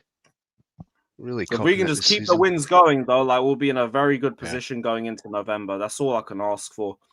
Yeah. The run is favorable. The injuries are annoying, but I would even say to a point still manageable just based off the games that we have. It's just frustrating. One step forward, another step back from an injury perspective. But the thing is, I don't. Are you saying that in terms of like? In my mind, whether it's a game against Man City or a game against Crystal Palace, I mean, Crystal Palace is a great team right now, but a game against Nottingham Forest, the ability to get injured is the same. So I don't know how an easy run makes it less of a possibility that these players will get injured. I mean, it's more you get into a winning position in games. You could potentially see us slow down the pace and the tempo of the game, keep it down to walking speed. People complain about how boring the football is, but we've seen us do it enough times if we want to conserve players' fitnesses. Or if the manager just doesn't really trust the starting 11 like that. We'll play much more passive. We'll play control first. And if we've got an early lead, we can maintain it through that. With our biggest detriment of the team being that we can't hold on to a lead. Do you know what? I don't even hate the idea. We should concede first, more if anything. I don't even hate this idea, by the way. I know someone mentioned in the chat. I don't even hate the idea against Forest to putting James in midfield. Yeah, same. Same. Like, and putting Gusto right back or Achimpong right back, whoever. Like, because then you get to rest Lavia. Probably Santos comes in. You can rest at least one of Caicedo and Enzo does not need to play against Forest. Should be given a rest. At least one of them. More ideally Enzo, I think, because he had that inflammation in his knee last week. Yeah. And then you could still be able to get a result against Forest. Like this Forest team are I know this is setting us up to end up losing or jinx the game, but they are dreadful. Like, they are I agree. awful. Everyone's talking about the Ipswich game and everything like that. These lot have not won under Ange, and we have so much joy when playing him. It's ridiculous. Like, I could still be confident regardless of the situation. These guys have lost and drawn to everybody. A draw is the biggest worry going into this, if anything. Famous last words. Famous last words, indeed. Oh, yeah, but look, they can blame the club for that if we don't win. They ain't going to blame me. Oh, you jinxed it. Nah, man, these managers turn into fucking idiots. Blame them. Don't blame me. But nah, I hear it, man. And then at least we can set the marker for the rest of the weekend. We win, we're temporarily in third place. Then the rest just all depends on the teams around us. And whoever the fuck they're playing. That's pretty good Spurs to be fair.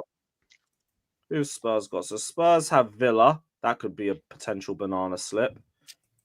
That's away. You could potentially see something there. Liverpool, Man United, they'll probably beat them, but the best case scenario would be a draw. Yeah. Man City, they'll beat Everton. And Palace, Bournemouth, we actually want to draw in that one. Draw would be really good there. All right, cool. So the only real worry is Liverpool, United, and City v Everton. Those are two games we got to keep a look at. Yo, big up Wolfie, man. Yeah. Yes. You already told me what the vibe was for this game. I just said, just don't lose too much.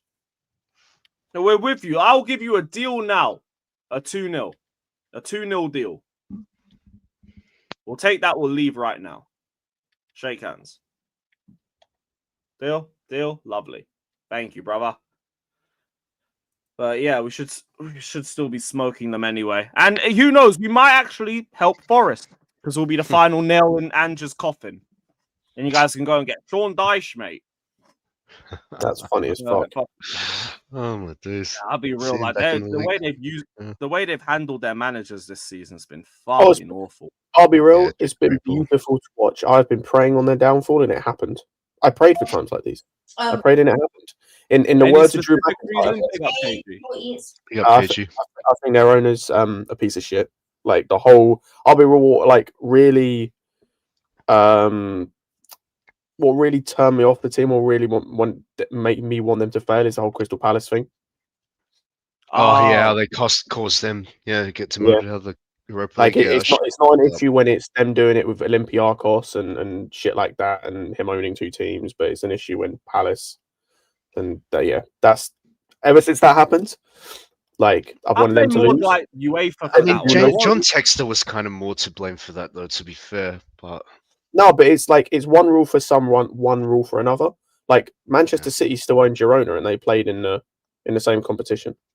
No, but there's a deadline to. Yeah, it wasn't about that. They didn't do some paperwork or something like that. They didn't anticipate. Oh no, the paperwork. The way it was is you're meant to put your team. You're meant to put the other teams into a trust fund if you guys could potentially be in the same league, and there's a deadline to do it. Yeah. And they didn't reach that deadline because they didn't expect to go and win the FA Cup. And that's what fucked them. So I kind of look more to UEFA for it. Yeah. No, but like I'm not surprised they didn't expect to win the FA Cup. To be honest. Yeah. But it should. No, but that's why I blame UEFA more than Palace, because you gotta give some leeway for situations where there's a shot cup win. Because no, I still blame Palace. Not Palace. Sorry, I still blame Forest. Forest. There's literally like no issue here. You just had your owner had to throw a hissy fit and had to throw his toys out the pram like he loves to do. Yeah, but why not? As a thing. Why wouldn't he? Why wouldn't he do that? If that's money to him, the difference between the Europa League and the Conference League, not only from a prestige factor, but it's also more money. I'd have no issue with Forest snitching on him.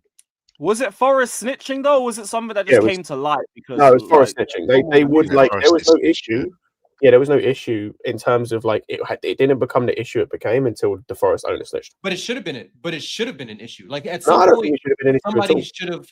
No, what I'm saying is, if Forest, the decision that came out of it, it shouldn't have been raised. It shouldn't have had to been raised from the Forest owner. It should have been UEFA should have said, all right, you all missed the deadline. You didn't do the paperwork. You didn't put it in a trust, whatever. It shouldn't have had to get to the point where Forest's owner, Marinakis, said, yo, you guys need to look into it. It should have been UEFA saying, all right, Palace fucked up. They didn't do what they were supposed to do. Yeah. I was going to say, I'm shameless enough that I'd back Chelsea doing the exact same thing, man. If by the way, if this happened, no, I'd have energy on our manager not finishing above Palace, or our team not finishing above Palace and bottling the Champions League. That is also a very, very fair point. Like, maybe just don't bottle the Champions League, and this issue is not an issue. I do hear that too. But then maybe just don't suck, I guess. Because like they did bottle it massively towards the end. We all agree that Wolfie will agree with it too. Maybe just don't suck. Like the fuck. Well, don't. I actually think Palace could have won the Europa League. Oh, the way they're playing, they had a good chance to win it. Yeah. Especially that they kept. I don't know. My thing was for both of them. I said, like, both of you take conference and that's your perfect way to slowly build yourself back up because you don't know what the next season will be like. You might not make Europe, but if you're in conference, you could be sure that you'll win it and be in Europa. Especially with like, obviously, I don't even know if he'll make the end of the season anyway with how things going. But like with Ange at the moment, I know they couldn't have known this was going to happen. So I think if we beat him, if we beat Forest on the weekend, Ange is done. Oh, potentially, but I'm saying like if Ange was to stay the whole season at Forest, I think he's got. I think if they were in the Conference League, they win it. I don't think they win the Europa League.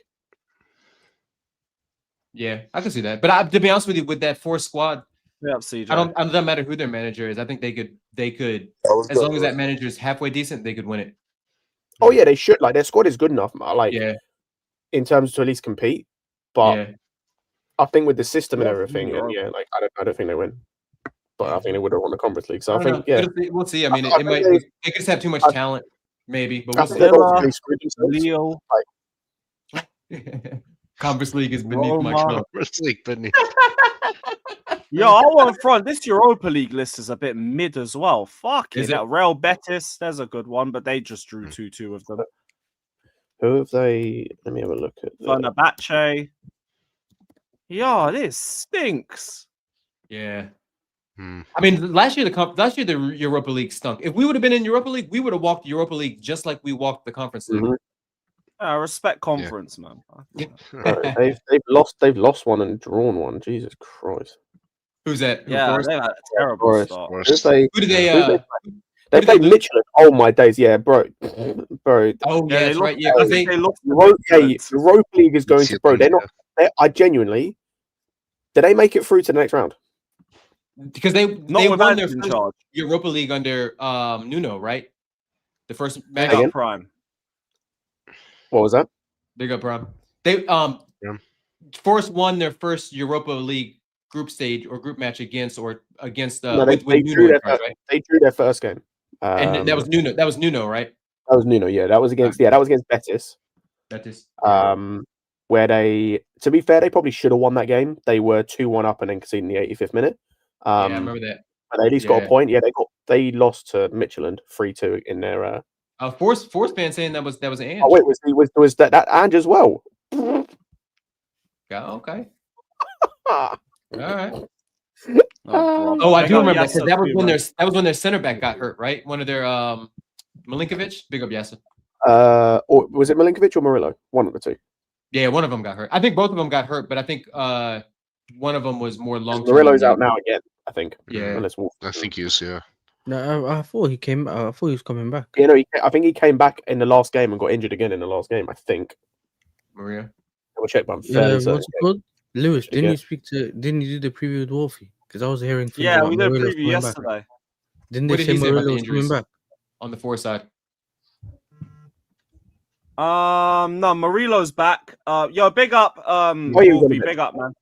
Yeah, Murillo's back and Ina's back. Douglas Luiz. That's what I'm saying. It's one of those things here where you know you know what it is, and it's gonna be the whole rushing him back kind of thing. Because remember, Murillo is basically his Van der Ven. Do you remember when Ange had the Van der Ven thing? The guy who recovers and all that. And he's just, I think, because he probably needs him, he's gonna bring him back. This is why he got injured the last time playing him early as well. So you don't really know, but we'll see. Not rushed back apparently. Yeah, you never know though. I don't think, to be fair, I don't think he starts. Like, consider he was on the bench in their last game, which I looked against Newcastle. I think that was. I literally just looked and forgot. Yeah, I don't think he'll start. I think he'll be on the bench. I've noticed as well. I don't know if they'll end up doing this. They've gone to a back three in their last couple of games. So I wonder if they'll do that again. They've got to play midweek too, right? They've got to have a game on Thursday. Yeah, they got Porto on Thursday. We're at away. No, they're home. Nah, at home. At home. That's tough. And yo, them man are so out that them tickets are gone on general sale. By the way, that's a Porto team who've won. That's a Porto team who've won both their games so far. Yeah, I mean Porto's going to be in that competition. That's going to definitely got to be one of the stronger sides. Yeah, I'm looking right now. I know it's early. I genuinely don't think they make they don't make top 8. Can't beat Michelin. You know you can't beat Michelin. Is it still on general sale? Or have they sold out yet? I want to check. No, it's still for sale. That's nuts. Oh my goodness! It's half the ground. I'm not surprised, man. Like they've been shit. That's what I'm saying. Like to bring it back to Chelsea, but I'm confident, man. Like I know our team is kind of fucked. Like I know it's a bit of a mess, and like I said, I know this is, especially with me saying this. This is like walking into a loss or like whatever. But like honestly, we should be beating these, man. Like these guys are not good. No, I've just seen why. Look at the prices. Fuck, 60 quid. Oof. 60 it's quid. It's a group stage. Yeah, that's ridiculous. This Forest game, I'll be real. That's a child 25. This Forest game, I'll be real. I want blood, bro. I want a lot of goals. Oh, facts. I want at least 3-4 goals. Yeah.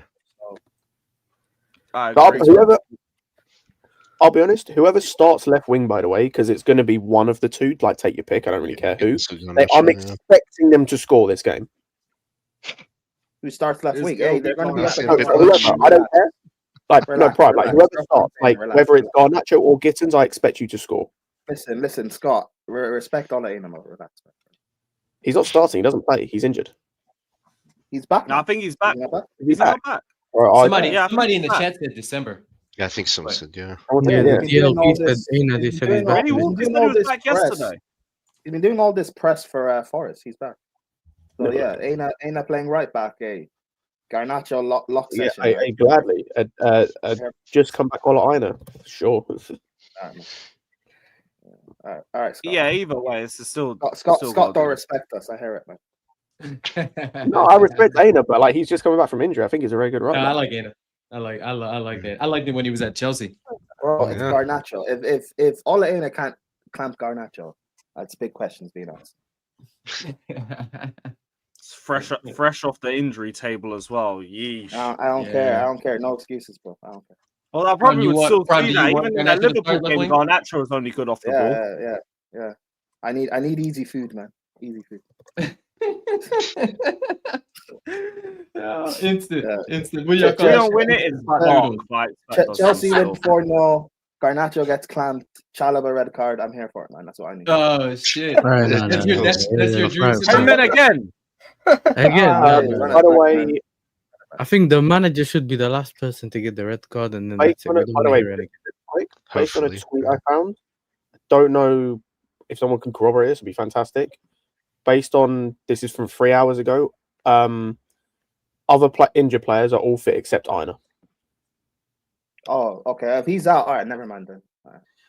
Yeah, that's what I'm saying, bro.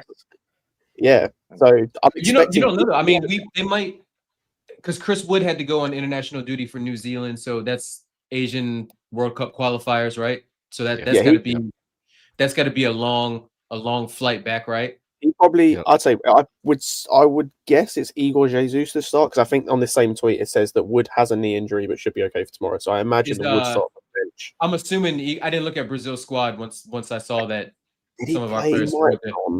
There's no way Igor Jesus is in the Brazil side, is he? He might have been on the bench against Japan, maybe. Yeah, he was on the bench. Yeah, really? Okay. Yeah, he was on the bench. He didn't play. You got 15 minutes, I think. Did he play against? Yeah, he came off the bench against South Korea. He came off the bench against South Korea for 15 minutes and then didn't play against Japan. So he's just going to be like maybe a bit jet lagged. Yeah. But it's either that or they play Cali Mwendo, who I don't think has started a game for them so far. Potter's about to go to international. Yeah, Yep, Potter's going to manage Sweden. Sweden. Oh Lord! Yeah. What did we have to deal with? Yeah, because Sweden sacked their coach after they lost. I think was it against Kosovo? Kosovo, yeah. Yeah, so they sacked the manager. I didn't know that. He saw Isak and said that's good enough. Yo, hey, Isak was getting slandered, but I heard Gyökeres was just as bad. Oh, they were both terrible. Yeah, he weren't good. Yeah. To be fair, I think the whole team, from what I heard, was bad. Did Alenga play? Probably. Yeah, I think they played. Yeah, I think Elanga played, Bergvall played, Isak played, Gyökeres played. How can you lose the fucking Kosovo with that? Oh no! Apparently, it's a short-term contract just to qualify for the World Cup, and then they'll decide further afterwards. Listen, it would be a thing, to qualify and then get sacked. Oh, yo, yes, that would be so dirty. Not every that would be striker so can get. dirty. Not every striker can get a hat trick. I'm surprised they didn't call it Ibra. I'm looking at the team now. By the way, they had a midfield of Bergvall, Ayari, who's been decent this season. Actually plays in the Premier League. Right. Goodmanson plays in the Premier League. Yeah. Isak Gyökeres, Lindelof plays in the Premier League. Bro, how did you lose to Kosovo with this team? Who did they draw before Kosovo? They drew for somebody shitty. No, they lost. They lost to Switzerland. So, I mean, Switzerland's decent, yeah, that's but not but still, Sweden should be beating Switzerland. But if you look at their record, I don't know. Based on the past 4 or 5 years. No, I'm just saying from a talent perspective. But yeah, I get what you're saying though. I get what you're saying. Yeah. I think in the last couple of games they've lost a lot of games, and I think before that they also lost against Kosovo. Before they've lost 3 out of the last 4 games. Kosovo. Yeah. Kosovo. Mm-hmm. Yo, we get a lot of shit over here in the US for some of the CONCACAF nations being shitty. Bermuda, I mean, Curacao. Although Curacao beat my my Jamaican side. Jamaica. But we beat Bermuda, so we got an outside chance of big up.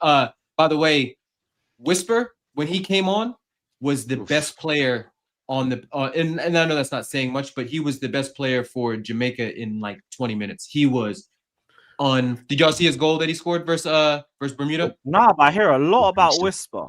Yo, it was like he took the ball from about 30 yards out, went on a run, beat one guy in the box, and slotted it in with his right foot. Physically, he is ready, for the Premier League. He is big, strong, pace, very, very confident. He lost a year with that ACL injury. So he lost a year of his development. So some of his decision making here and there, but he was fantastic in his 20 minutes. Every time he touched the ball, crowd was on it. It was nice. We got one more. We got the next international break in November. We've got to win. I forget who we play, but we've got to win that first game. And if we win that, then we'll be qualified. Yeah, he's got a good shot on him too. Yeah. He plays in the under 21s, doesn't he? Yeah. He's 20, but when you look at him, you're like, yo, he looks like a grown man. He tore his ACL a year and a half ago, so he's just 19, finally getting back to full fitness and full getting back into his groove. But yeah, we got some ballers in the under 21s that are left-footed. Am I tripping, or don't the host nation get automatic qualification? They're not part of the host nation. Yeah, US. Jamaica. I'm tripping. I thought he was. Mexico. I thought he was along that line though. Since those 3 countries get the automatic qualification, that's 3 countries that Jamaica normally would have to compete with for 2 spots. So it makes it easy for them. Yeah, so they should be qualifying. Yeah, them, Panama, Costa Rica should all be qualifying. So we'll see. Which is why, again, going back to Sweden, if Sweden can't qualify in this expanded World Cup format, same with Nigeria. Big up Prime. I think Sweden got lucky because are you gonna have to play Colombia to qualify? Hey, relax. Why do I get mentioned? I keep telling you we're not good. Why do I get mentioned? Yeah, but you have an outside chance though, right? Just about, bro. Is it Colombia? The only reason we have a chance is because of Osimhen, the second best. Osimhen, yeah, I heard. Certain people think that's better as well. Yeah, we're playing Gabon in like a playoff semi-final, and then we'll have to play a final. Is it one leg? Probably against, Is it one leg? Versus yeah, just one-legged. It's a one-legged thing. But then we'll have to play a final, probably against Congo. I'm gonna assume. Ooh. You And should then be. we have But to play reality, like you an can beat those teams. we have to play like an intercontinental thing in like March. Yeah. So and then but there's AFCON in December, January. So we'll see. We'll see, man. Jesus but we're not, Christ, there's no breaks. I don't even think we're going to. I've been saying for ages we're not going to this World Cup. And I don't even want to go, bro. We're gonna get embarrassed in America. It's not worth it. It's not worth it. No, man, you gotta go. What deported by us? You're gonna get embarrassed if you don't qualify. You're gonna get embarrassed if you go. So you might as well qualify. I'll be real. I mean, I don't really care. Like the only good thing about qualifying. Now he's Irish. Is that now he's Irish. Yeah, now he's Irish. No, fuck Ireland. Ireland ain't going either. Ireland ain't going either. Fuck Ireland. No. The only good thing about Nigeria qualifying would be that hopefully Nigeria can get back into being in FIFA. That would be the only positive for me. Yeah, the World Cup. It sucks when you play the World Cup on FIFA because there's like half of the nations aren't even fucking there. Exactly. So for me, like they'll probably try to extort FIFA. That's why try to extort them for more money. The only thing about this World Cup is if my nations qualify, don't embarrass me. But if we don't qualify, I'm just hating on England. Pick up the league, man. Pick up the league. I'm just hating on England, bro. So when Tuchel loses, yeah, when that German loses in the US, I'll be there. Oh shit. Oh, I don't know, man. The way Trump's moving right now, he might ban every other country from coming. So US might win by default. That's true. We might.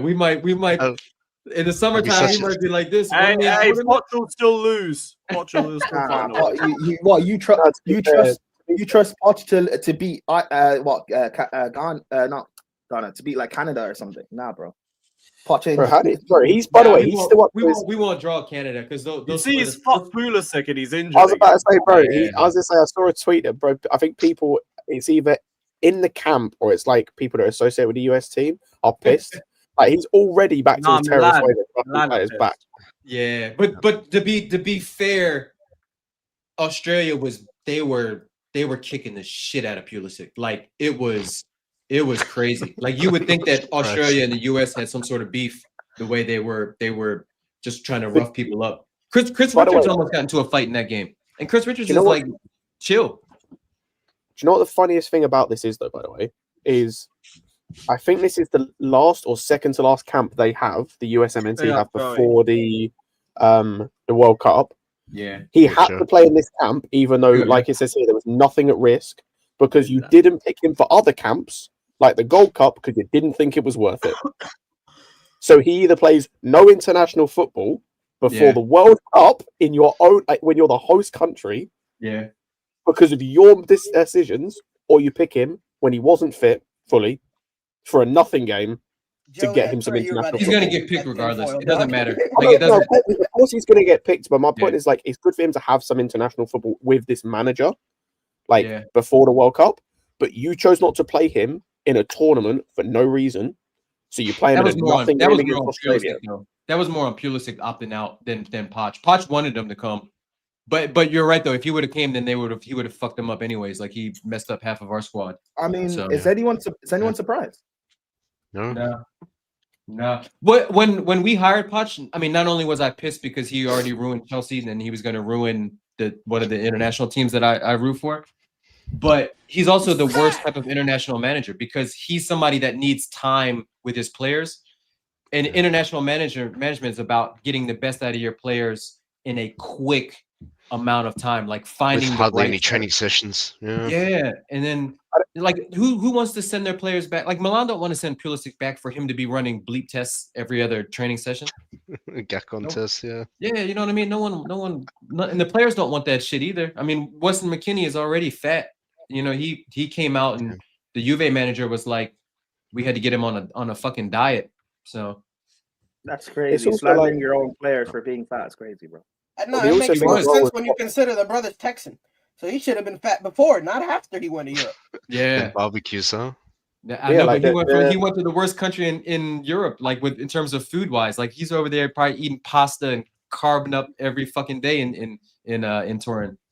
It's also, bro, with the thing with the portion size his lack of ability to like identify players. Like, you've got a guy who has played wing back or winger his whole career. He's now playing left back for you. Huh? Who's that? Who? Where? No, Alston. Like, I like Alston, but he's a wing back or a winger. The fuck you played him left back for? Dude, his first couple of matches, he had Musa, who plays for Milan, who's like a deep lying like midfielder. He had him out on the fucking right wing. Like it was like deja vu all over again. Like it's nuts. It's fucking nuts. I was hoping he would get fired before the World Cup, but this last window they did halfway decent in terms of performance wise. So we'll see. He sucks. You're fucked as well. Like I don't know if you get grouped because I think with the amount of teams there are, like you should the groups are going to be weak. Yeah, you should be able to fish out the group. Probably like but we're not that good anyway, so we might get grouped depending on what the group level. Yeah, man. The way Trump's been moving with Infantino, those two are like this. We're gonna get a nice group. Watch it, Joey. We're gonna get like Gabon. Yeah, that's we're gonna get we're gonna get some of those like New Zealand. Hold on. Random. Do you think Gabon's easy to play against? Aubameyang? No. Yeah, no. Compared to some of these other, we get like I'll be so honest. Don't worry, Prime. Gabon Don't worry, will be Prime. A long day for the. Don't worry, Prime. His passport won't let him in the country. Don't worry, Prime. Immigration. Don't cut it there, but that's the first line of defense. That's the first. If we got like Algeria or Morocco, is the first line of defense. Someone with like not only good players but also like good international experience, like that could be long. But like you said, we got the Trump card in our back pocket, so we'll see. Bro, Dag said that. Literally. Dag said that no one's going to be able to handle the Trump card. Oh shit! Now I hear it, but I just don't think it'll be that. You guys playing these like lesser nations, them like I don't think it's going to be easy for you guys. I'll be so real. I mean, we'll see. I mean, like it's no point. Teams are going. I hope we get grouped so that motherfucker gets sacked ASAP. I think he's gonna leave after it anyways, Joe. I think he's gonna go back to club football. He's getting as soon as you guys get grouped, he's getting demoted, man. Yeah. Yeah. Actually, I don't know. We gave Argentina a decent amount of bread. We might keep him around.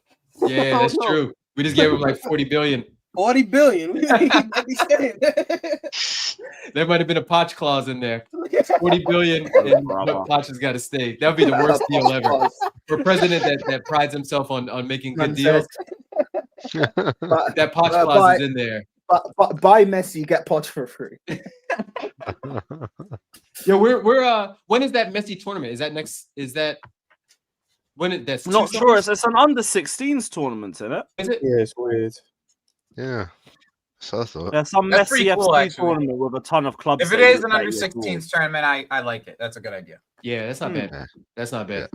We got a good under or Joey, you've been watching the under was it under 20 World Cup?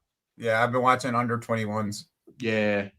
I didn't watch any senior. I watched one senior international game this year, and the rest I watched was U21 teams.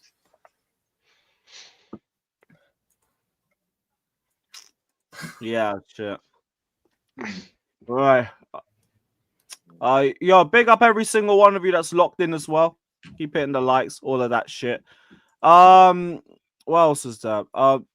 Palmer's thing, the latest we've heard, out till November at the bare minimum. Maresca said he needs 6 more weeks. No surgery, though, which I don't know is a good thing or not, because I feel like with him being injured for this long, at this point, it feels like one of those, would you be better off just taking the surgery? Yeah. Did anybody ever say what a timeline would have been had he had the surgery? I don't think so. Not sure, but like this was something from mid-August, isn't it? We're now 2 months in. This seems like a rerun of the Reese situation where he hamstring and the problem is, Lewis. The problem is this: we don't actually have, you can't actually, unless it's like a serious tear, you can't actually do surgery on it. If it's like if it's a minor tear, it's better if you it's better if you let it just heal on its own. Heal itself, yeah. Because what ends up happening is that like you're reconnecting the tissue when it comes to the groin. And if you don't have to if you don't have like all the tissue totally torn, there's no reason to reconnect it. Yeah. It's easier for the body just to heal itself. Yeah. Because if you're gonna go do a surgery, they're gonna disconnect the entire tissue and then reconnect it together. Like so that basically he would have to get it fully torn and then reconnected it together. Yeah. It's not as easy as just go get the surgery. With this, it's like with these type of tendon issues, it's not that easy. It's not that simple.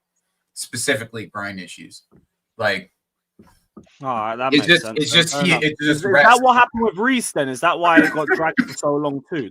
It was either a fully tear or we have to just keep waiting. Pretty much same idea. We were all screaming for Reece to get the surgery, but if it's not as bad, like it depends on the level of tear, right? It just depends on the degree, and we'll never know. Also, but the groin is even worse because it's like never wanted the surgery, right?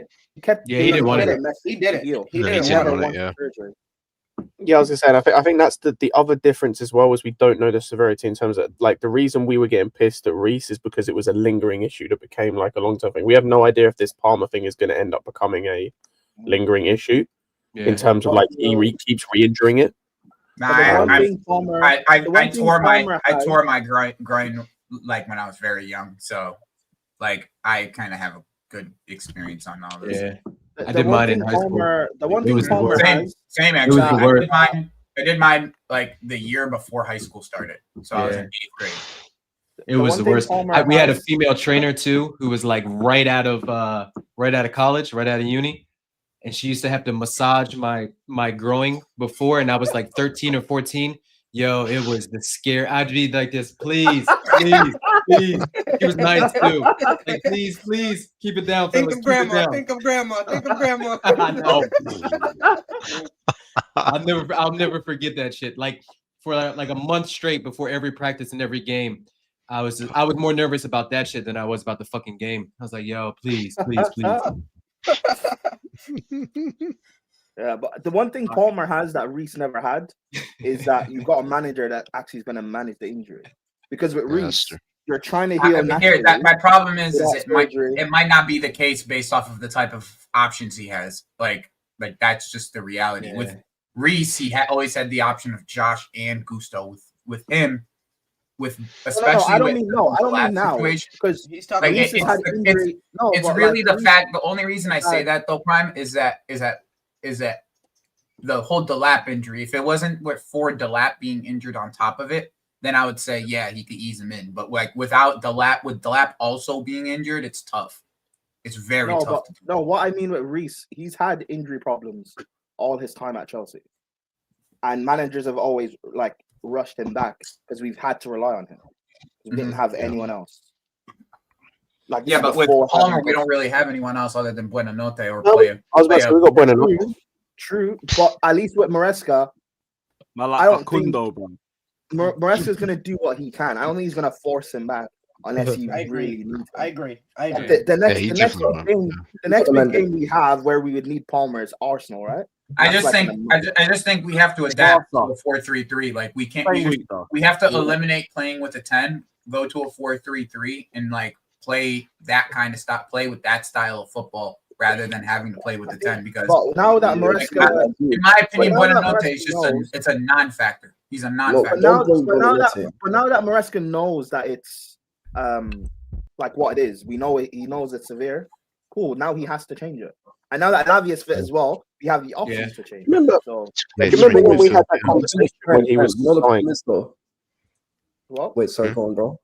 I'd say, do you remember when we had that conversation when he was signed at Buenanote and everyone was like, "Oh, Buenanote's not going to play that many games. It doesn't matter." Lol. Yeah. No, but hear this. The problem is that Palmer being out wouldn't be the end of the world, but we've also listen. Of course, it's in the world because he's our best player, but we could have slightly mitigated for it if Moises and Enzo were both fit. But unfortunately, they're both not fit. Therefore, it's going to be a situation where even if you run a 4-3-3 and you run Lavia and Andre together, Who's the third guy who goes in midfield? Reece, Probably one of Caicedo. No. Well, one of Caicedo or Enzo. One of But no, Caicedo that's or Enzo. No. That's Scott. Did you miss the first thing of what I said? I said Moses and Enzo are not available. No, we don't know if they're available or not. But I think the issue here is still, even if those guys were fit, we still run into the issue of playing them then every game. Running that risk. We already don't want. Which I would agree. So even if we go to a 3-man midfield, one of those guys has to play basically every game. So it's still I think Caicedo. I hear you, but the thing is, I don't know if that's necessarily true, because if you have 5, right, and if you have 5 as like the option, was it 4? Yeah, it's 5. Enzo, Caicedo, Santos, Lavia for 6. 4. You could always rotate those. You could always rotate that one guy out with one other guy. Like with 5, you can do it. Like if you use James as a midfielder, and you use him as a backup 6. Let's say he's the 6th alternative to Caicedo, right? Or Lavia, you know what I mean? Like you can always have that type of rotation. Caicedo does not have to play every single game. It's not like we don't have the profiles for Caicedo to come out. Like that's the thing. It's like if anything, we don't have the profile of Enzo outside of Enzo. Like a different version of Enzo that we can play like ABH or something. Somebody that can progress. Where I disagree slightly is like in terms of with Lavia currently, because I agree. If Lavia was fully fit, I completely agree. But I don't want us to be rushing Lavia back into the team. And he's got to be fully fit now, though. Yeah, but you don't have to, though. You don't have to, Scott. You don't have to. Like with the other options that you don't necessarily have to.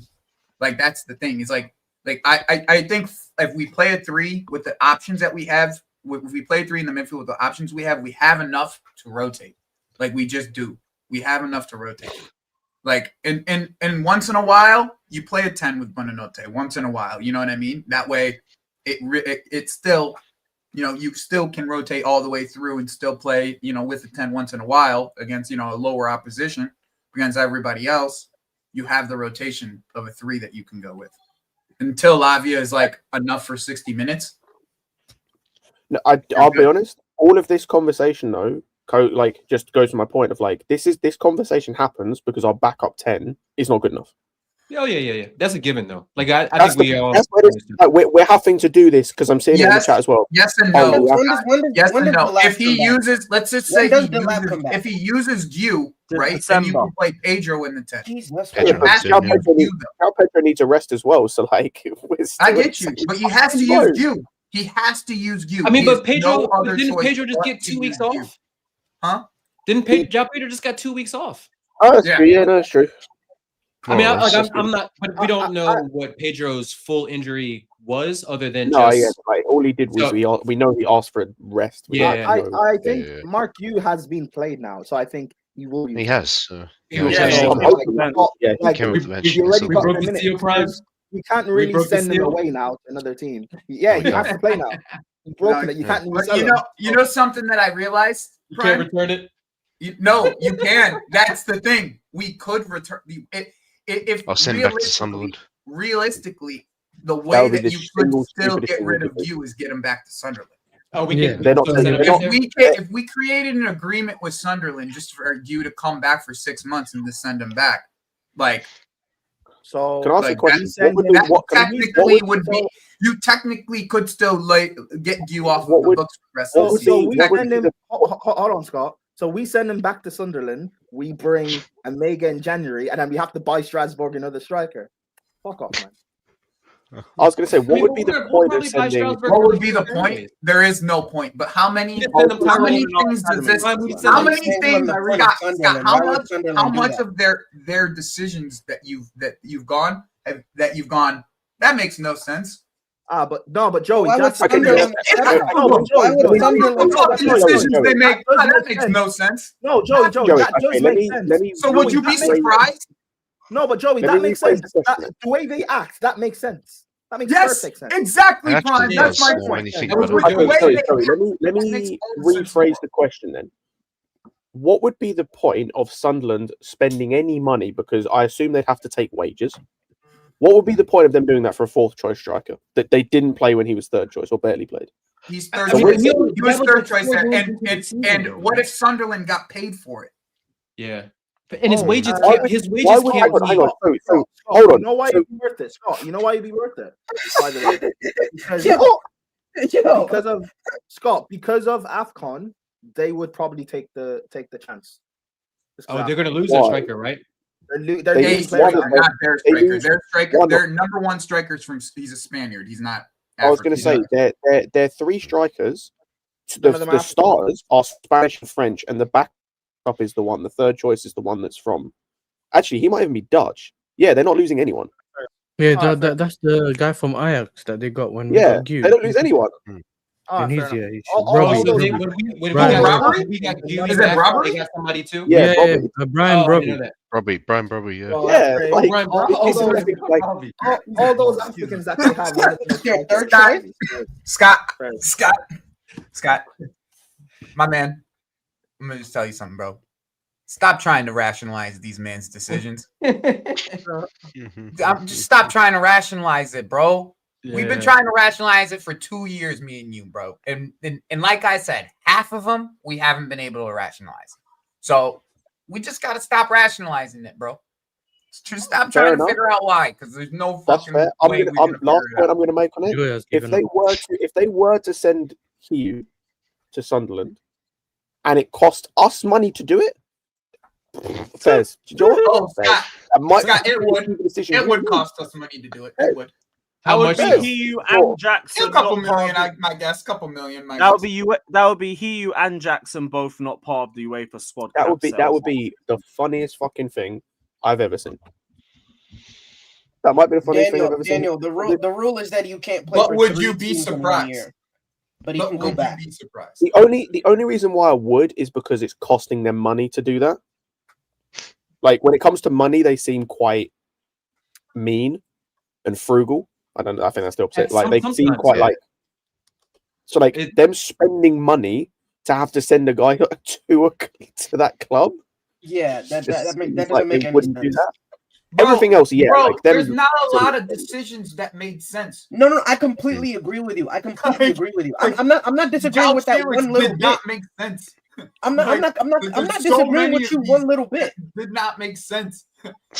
I'm not disagreeing with that. We don't know why we bought when you look at half of the transfers that go when you look at half of the transfers between Chelsea and Strasbourg, you're like, okay, what are they trying to do with this? And it's hard to rationalize it. No, that's because they're the same. I'm not making up a scenario. This is the only scenario that's available for us to move you.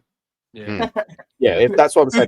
That's the only scenario available to move you this January. By the way, I'm just giving. That's why I think he's saying that can happen to move you at this point. Yeah. I agree. I think he stays until the end of the season and he moves in the summer. Like is what I think happens now. That's probably the most rational thing that. What did we get him for? Like most likely, like 4 or 5 million, 8 million, 5 million, yeah. 5 million. I think it's like 8 million euros. I think it's £6 million. That's an easy 10-15 million profit. Oh, you can get him to Strasbourg for that, my guy. Yeah, you can get him to Strasbourg for that. Yeah, you saw him Strasbourg as well. So, do we think that Omega is going to be our third striker next year? Yes. More or less. Yeah, absolutely. Caicedo, Enzo, and Pedro Neto due for late fitness tests. Like I said, I'm a bit. Enzo Fernandez should not play tomorrow. 100%. I agree with that. Need rest. Yeah. I would like it to be like Andre and Moy, and then Moy comes off. Yes. At like 50th minute for Lavia, and like that. The only other thing I would accept if needs with them. The only other thing I'd accept is like I said earlier, I would accept this is the one game I'd accept James in midfield, not necessarily for the whole game, but it's starting that if need be. Sure, if you want to start James, so you don't have to start Moy because of like fitness issues, I'm okay with it. When is Ajax? Is Ajax Tuesday or Wednesday? Wednesday. So an extra day, I guess, to rest. Because you got to have one eye on that, because that's a must. That's another must-win game. Yeah, but the way they play in fucking in Europe, bro. They're like they are a open brothel over at fucking Ajax. I think Lavia starts for because of the way that they've been getting smacked in Champions League, bro. They've been getting smacked. I think they have the worst goal difference in all of Champions League right now. Yeah. What? That sounds false as shit. Not. That sounds crazy. Bro, they lost their first one like 4-0. Yeah, I know, but so did the whatchamacallit. Yeah, but even like Carrot, like what's his face? You're talking about what's his face? They've been getting. They scored goal. They scored 1 or 2 goals though. Oh, good. Yeah, they lost 2-0 and 4-0. Yeah, they got battered 4-0 by Marseille.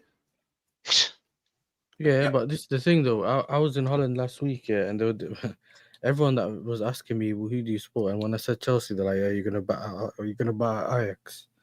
You're gonna beat up Ajax." That's what they kept telling me. Like, everyone knows international scouting. Because the manager that they lost 2-0 to Inter on the grounds reporting. He was. That's where our eyes and ears on the Dutch streets. That's an undisputed word. Live and direct from Amsterdam. I think you're right. I think they're second worst goal difference. Second worst? I think you're right. Boy, yeah, I was putting good money on Sat. Yeah, second worst. They're second worst beat by like 2 or 3 goals, bro. They went up against Bayern. When they went up against Bayern, dog, that was the freest money in the world, bro. Oh yeah, yeah. Because obviously they got John Heitinga as a manager, innit? Yep. I said, when did Sean Kingston support Chelsea? Big up. Ain't that brother in jail? Yeah. Yeah. And it was during the Drogba era, by the way. Yeah, he's been in jail for some bullshit. Oh, the COVID thing, innit? No, Yeah, he got caught up in the loans. Don't take any loans from Sean Kingston. Yeah, fucking mad. Should have kept singing, you know what I mean? I know, right? PPP. He's still living on that one fucking song. Speaking of all stuff away from football, how's everyone? He got a couple now. We're not gonna do him like that. He got a couple. Right, he's going out sad, man. Who, Jaden? He really is. Yeah. We're calling him Jaden Simp or something, bro. Oh, we're speaking about the client now. Let's go, man. Hey, Lewis. By the way, Lewis, that's your boy. This is right up Prime's wheelhouse, that's bro. Your boy, no? Lewis, You see how he straightened up in his chair and everything? That's your boy. It's like, oh, we're slandering someone. Want a I'm here. shot? We're slandering someone. I'm here.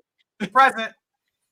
Does anyone want a Sancho shot? No, you know what, Lewis, wait until it all dies down and then send me the shot. You think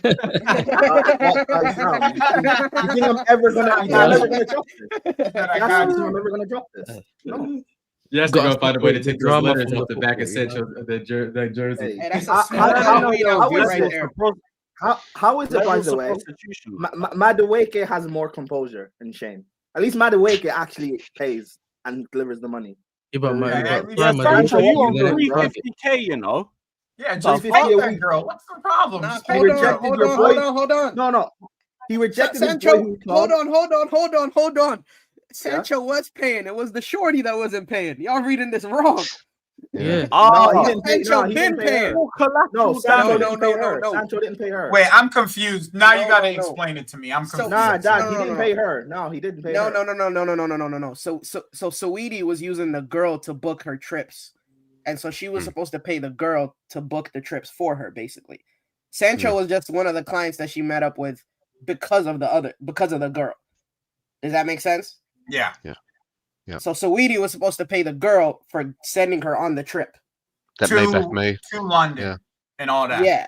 No, it was to Africa, actually. It was they're beefing over some other shit. She just used the fact that Jadon Sancho is a popular name to just blow her spot.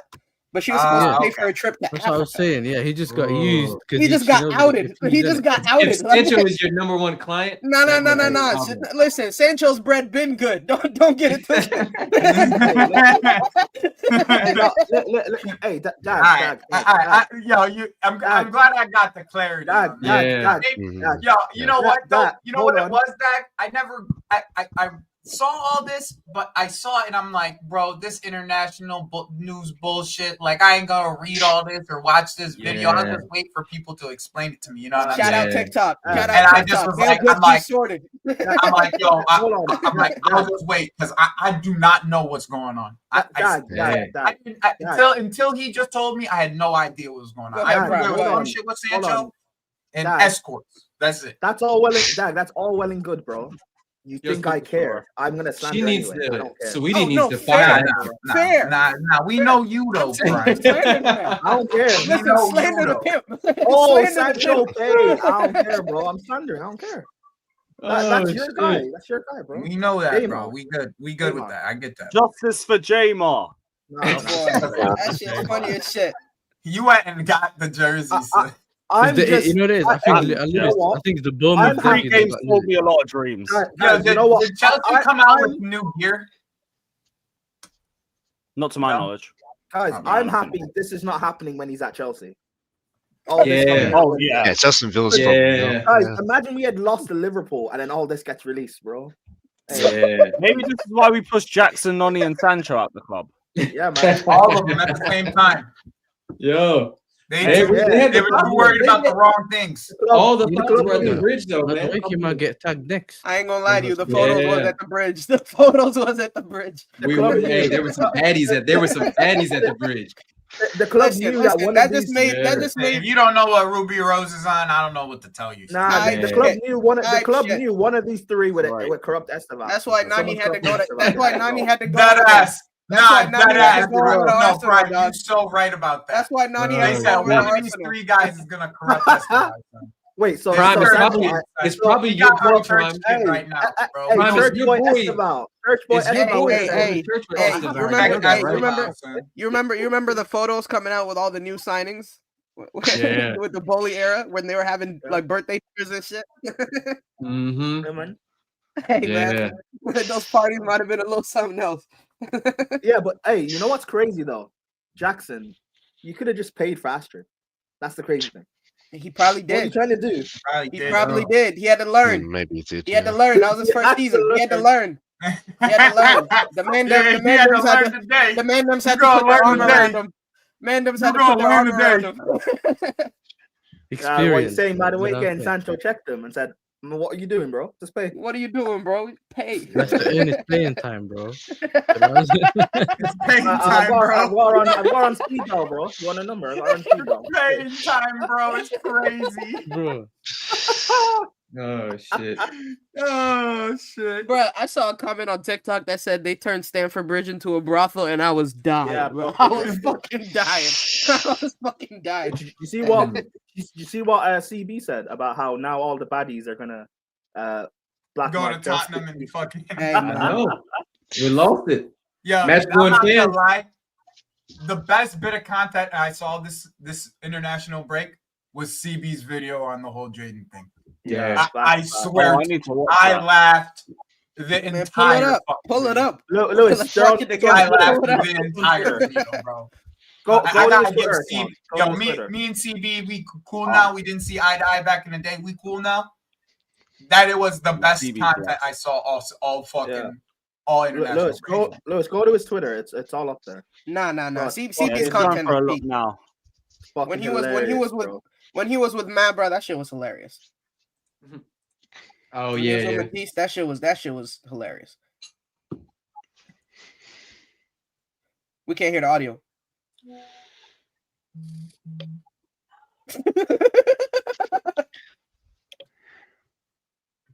I can't hear anything. Yeah, we can't hear shit. What? There's no audio? No. The fuck? What's wrong with StreamYard? What the fuck? We all have over a 10th grade reading level. We can read the fucking. I know, but CB you guys hear nothing. You know what I'm saying? He does such a justice for it. It's so good. It's so fucking hilarious. Like, I'm giving. If you haven't, go watch it. Okay, if you haven't, go watch it. All right, that's all I'm telling you. Go watch that shit. That shit is hilarious, bro. Oh shit. He crushed that shit. That shit was hilarious, bro. Yeah, CB. I didn't watch a lot of content over the international break. I didn't either. When I saw all the usual the Chelsea legends getting slammed on Twitter during the break, and Lampard, for an era that loves G&A, for them to slam Lampard, who is the ultimate G&A midfielder. Not calling me late. Oh my days. No, I saw Leah say that every international break is just downplay Chelsea legends. Yeah, that's literally all international break is. Yeah.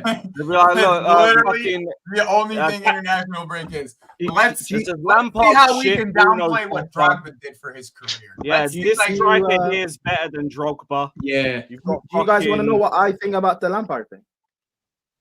No. Yeah, go for it. No, we don't. No. Yeah, you know, it's the way you said it. It's the way you said it. Exactly. No, exactly, exactly. Just because of the way you said that, we don't want it. Wait, sorry. How should I have said it? How should I have said it? You should have just said it. No, it's the way that you sneaked in and then tried to. The way you said it, and then the smile. We knew something nefarious is about to come. It's like he's gonna. But I'm intrigued. I'm intrigued now, though, Prime. He agrees with him. No, it's crazy. You guys think I actually hate Lampard? No, Lampard's No one. I've said this numerous times. Lampard's the first Chelsea player that safety pause that I love, bro. Lampard's my guy. Fat Frank, fuck him. But Lampard the player, amazing. See? My why did we have to do that? Why did we have to do that? He was leading into that as well. He's got to sneak that in. Hey guys, ignore the compliment before the hate. Ignore the stray. My point is this, right? What Lampard did, he would be viewed on a completely different level if he played for United or Arsenal or Liverpool. Fair. When you look at what he actually did for us, low key, he would have been. They would call him the best midfielder. Hold on, no, but low key, Lampard actually should be viewed on a table with 100%. Xavi, Iniesta, Zidane, the greats. Now, I put him just below. I don't think he's on Zidane and stuff. However, when you look at his GA, look at what he's won, turning up in big games, finals, and everything. There's no argument. He should be on that level because that's what everyone loves to judge. Yeah, his actual skill set. Everyone loves to talk about big games. You not putting him in that table is a problem because I think a lot of people do. Being up there with the greatest of greats, he is there.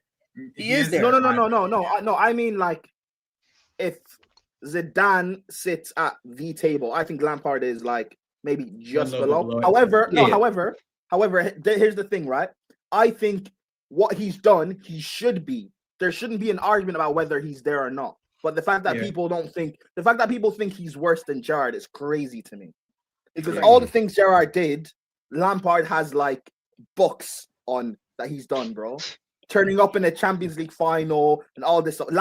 Gerrard doesn't have any of the things that Lampard's done. Lampard was second on the Ballon d'Or list, bro. Now crazy that was. Ronaldinho. Yeah.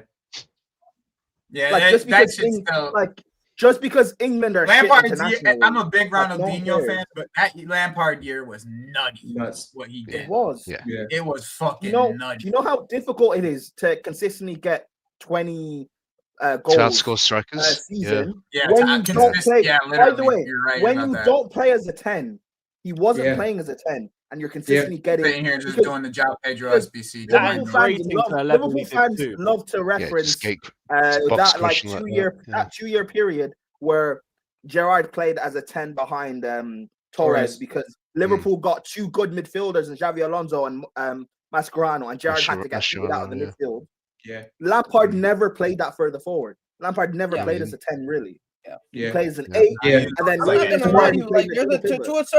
to a certain extent, Lampard ruined football for me.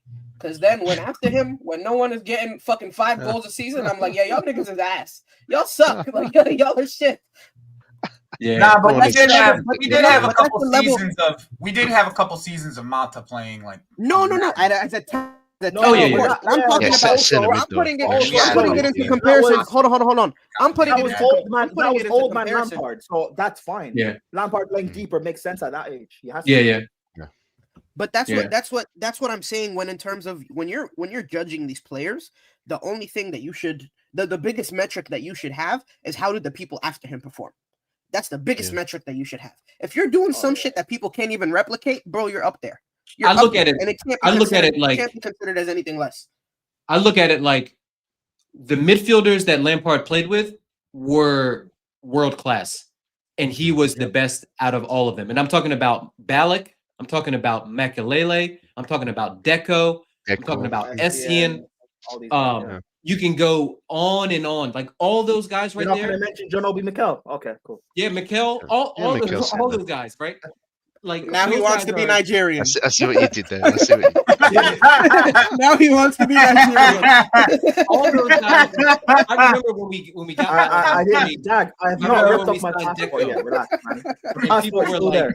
Passport's there. and Relax. people were like, those guys are gonna take away from Lampard's, his goal, his stats, and not steal his position, but they're gonna make it uncomfortable for Lampard. And all Lampard did was take his game to another level.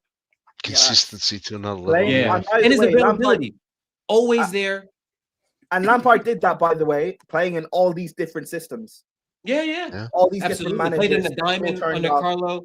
Played in a 4-2-3 in a 4-3-3 under Mourinho 1.0. Like people really they sleep on how good of an actual footballer Lampard was because they see the DNA. Take it easy. There you go, Joe. I take care, Joey. Bro, people call him like just a box crasher. Yet he has the most goals from outside the box as a midfielder.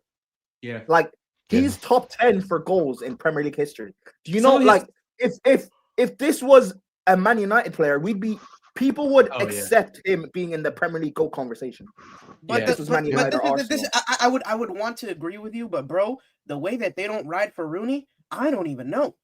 They don't even. But that's only the new fans. That's only the new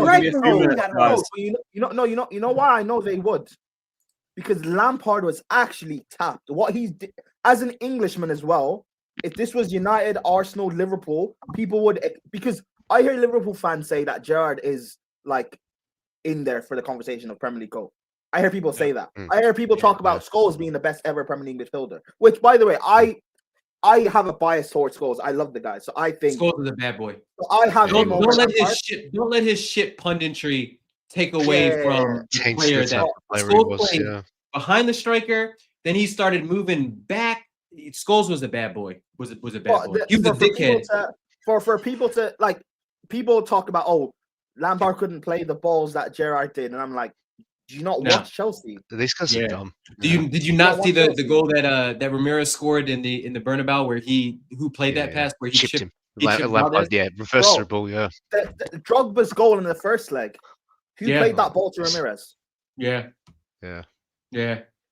Our Champions League final against Man United, Lampard was the best player on the pitch. Oh yeah, absolutely. And we were down to 10 men for at least 20 minutes of that too.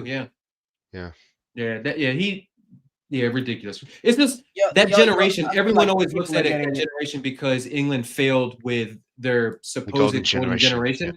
But I put everyone that's got an actual footballing IQ or brain knows that that's more down to tactics and not down to the actual quality of the players. Like no, it wasn't even the tactics. The players themselves said it. They didn't have any form of continuity.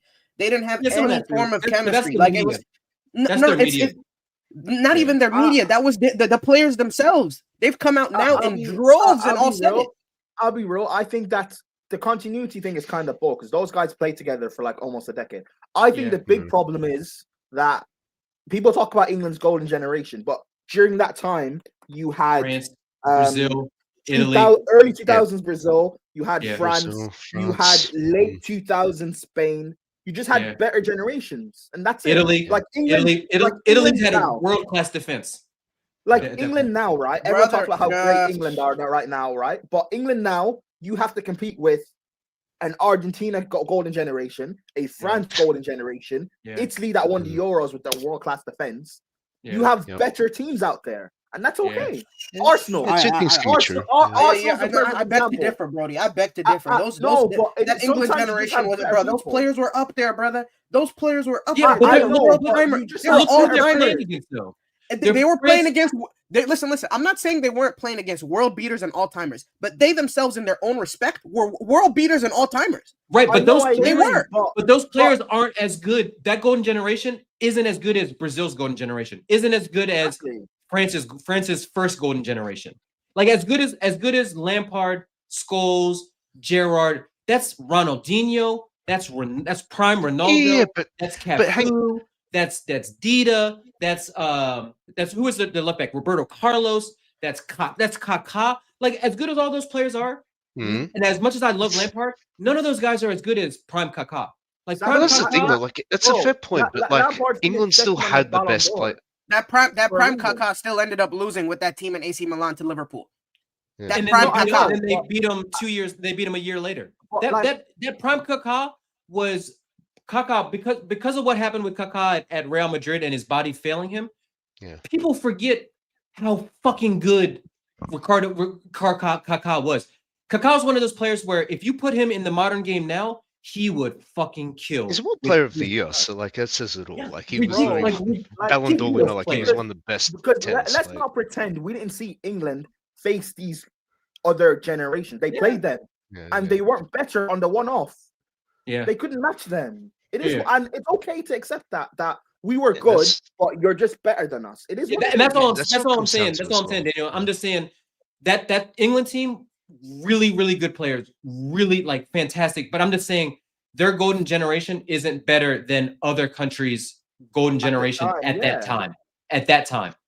So for me, I'm looking at it like looking back on it, and I remember those days like vividly because international football was so much better back then. They just right players, wrong time. Yeah, but sometimes you just need to play as a team, though. That's the problem. Look at the Argentina beating France in the Qatar World Cup. Like, you can't tell me that France did not have a better squad than Argentina. Besides, like Messi and like Di Maria, like actual world class players. Everyone else is just mid to then shit players. Like Otamendi and all them. They played as they played. Yes, I mean, that was his France point, game again, but even as a cohesive team. But then even with that though, it came down to Colomboani missing. And it came down to a wonder save by Emi Martinez. Like the margins were so fine in that World Cup final that had a couple of things gone the way for France, you'd be looking at what back-to-back World Cups for them. Yeah, but what Nate says is it still stands. It's still a matter of them being able to be in the game. Mind you, that's what but like you said, Argentina should have gone washed. No. But if you put it into the perspective of fine margins, if you look at the teams on paper, Argentina shouldn't have been in the game at all. They shouldn't have been. France should have fully whitewashed them, but because of how good of a team that they are, they stuck in and they were able to get over those fine margins, like you're saying. Yeah. But that's the perspective that you have to look at back then in those teams as well. In those teams, in the same breath, those teams. When you talk about the culture of football that we loved growing up, right? That's what those teams were embodying. Whether it be the Italian spirit of fully just defending. Right, or whether it's just the beauty in the Brazilian game, they were able to cohesively as a team play together. England never had that, not once. And it's been well documented during the Golden Age that a lot of the English players, like they sort of treated it as like a dick measuring contest, for lack of a better term. Like all these players played for United and Liverpool. They didn't want to see eye to eye in the dressing room when the national team. Yeah, definitely. It was always like these little. They didn't respect each other. So they didn't respect each other. They didn't play as a team, and that's the problem. You're never going to win nothing at international level if you can't play as a team, even though you play for different clubs. Yeah. So, but I think you don't got trust in a player. You don't got trust in you don't got trust in another player just because of the team that he plays for. I mean, for God's sake, Frank Lampard and Steven Gerrard should have been able to play together, but they just like. Are you kidding me? Just didn't work. With Gerrard holding, and then with fucking Lampard and Scholes just roaming, that should have easily dominated.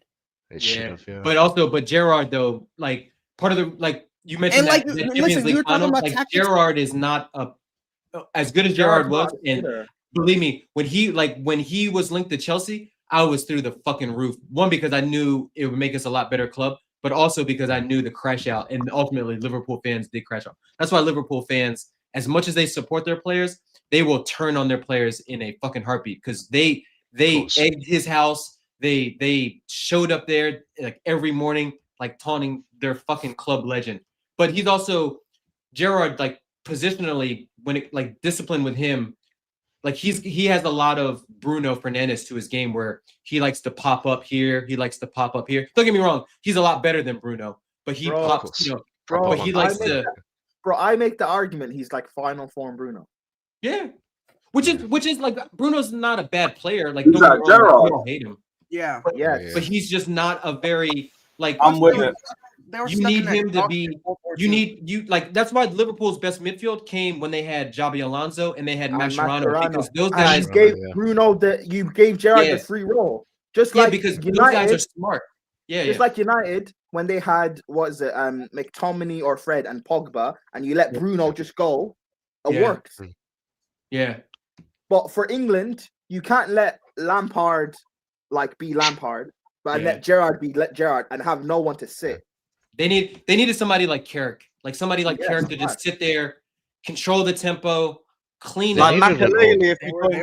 They were stuck in a 4-4-2. That's why I said the tactics, like the formation. You can't get the best out of all of those players. With a 4-4-2, because someone's going to have to be sacrificed to play out of a position that they're not. I'm not saying that they're bad at that position. They're just not as good, or they don't allow. They're just not bringing out all the strengths out of those players. 100%. And defensive midfield's always been England's Achilles heel for times. Not since Owen Hargreaves, really. Yeah, it's been like but he can never even stay fit. So it's like he can never stay fit. Yeah. So we'll see. That's how it is, because then you just end up going all out attack.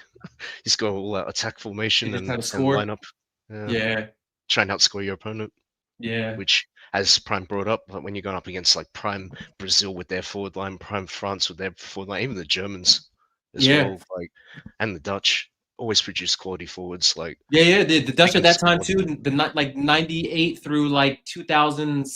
Well, would they make the World Cup final in 2010? But that was kind of spooky. But like Kluivert, Edgar Davids, Seedorf, Van Persie, from Brockhorst, all those guys. Like the Dutch were known to bottle stuff then too. Yeah. Plus Portugal. Portugal with Figo and all those guys too. Just young Ronaldo, like just Simão, Sabrosa, Quaresma, always producing talent.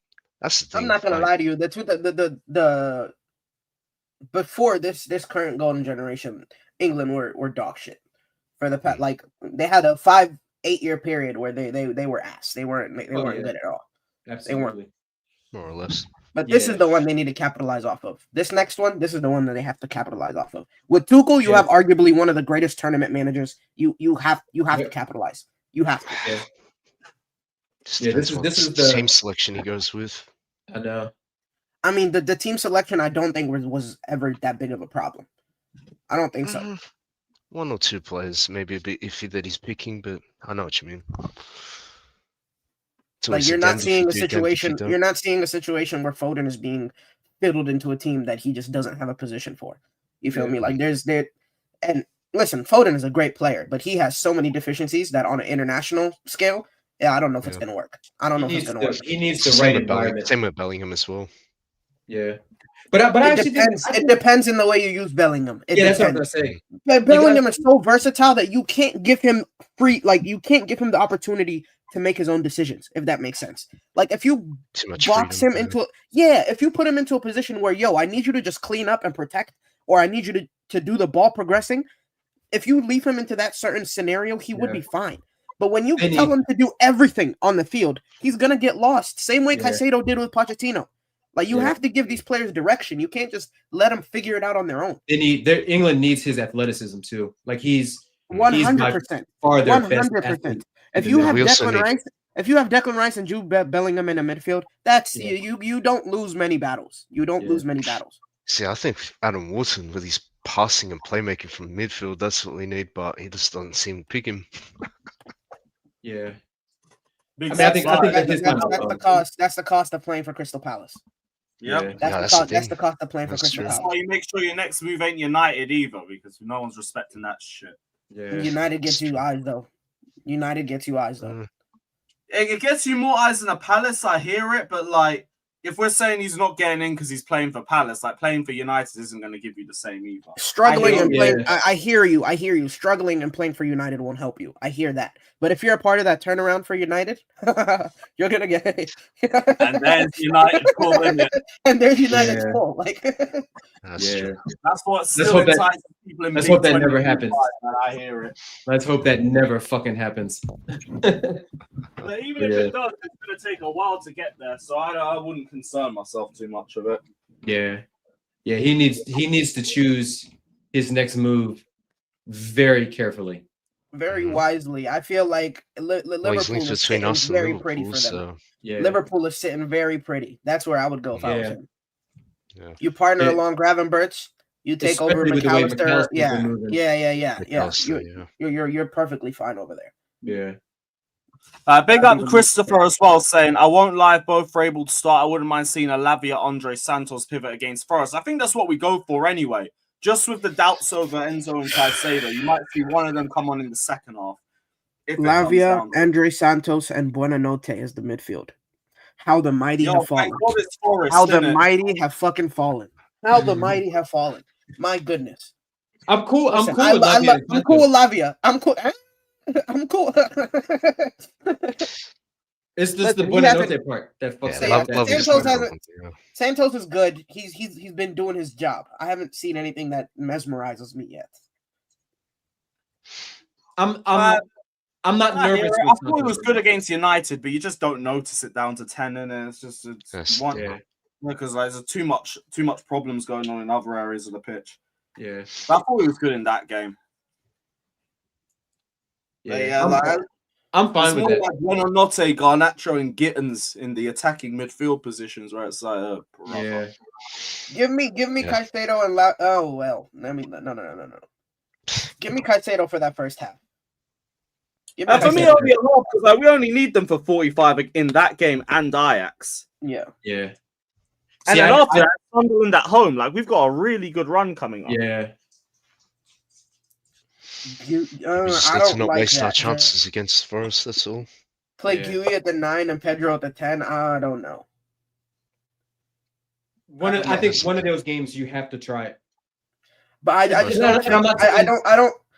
think I'm not saying you play that for 60 minutes. I want to see 20 minutes of it, 30 minutes of it in one of those games, just to see the dynamic, just to see how the other team responds to it, just to see how how the interchanges are, just for something different.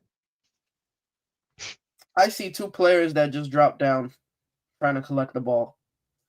Not Guy. Guy won't. Well, and he'll press. Yeah. He'll press for sure. If you tell Guy to stay on the back shoulder, he stays on the back shoulder and just presses and makes runs. I don't think Guy.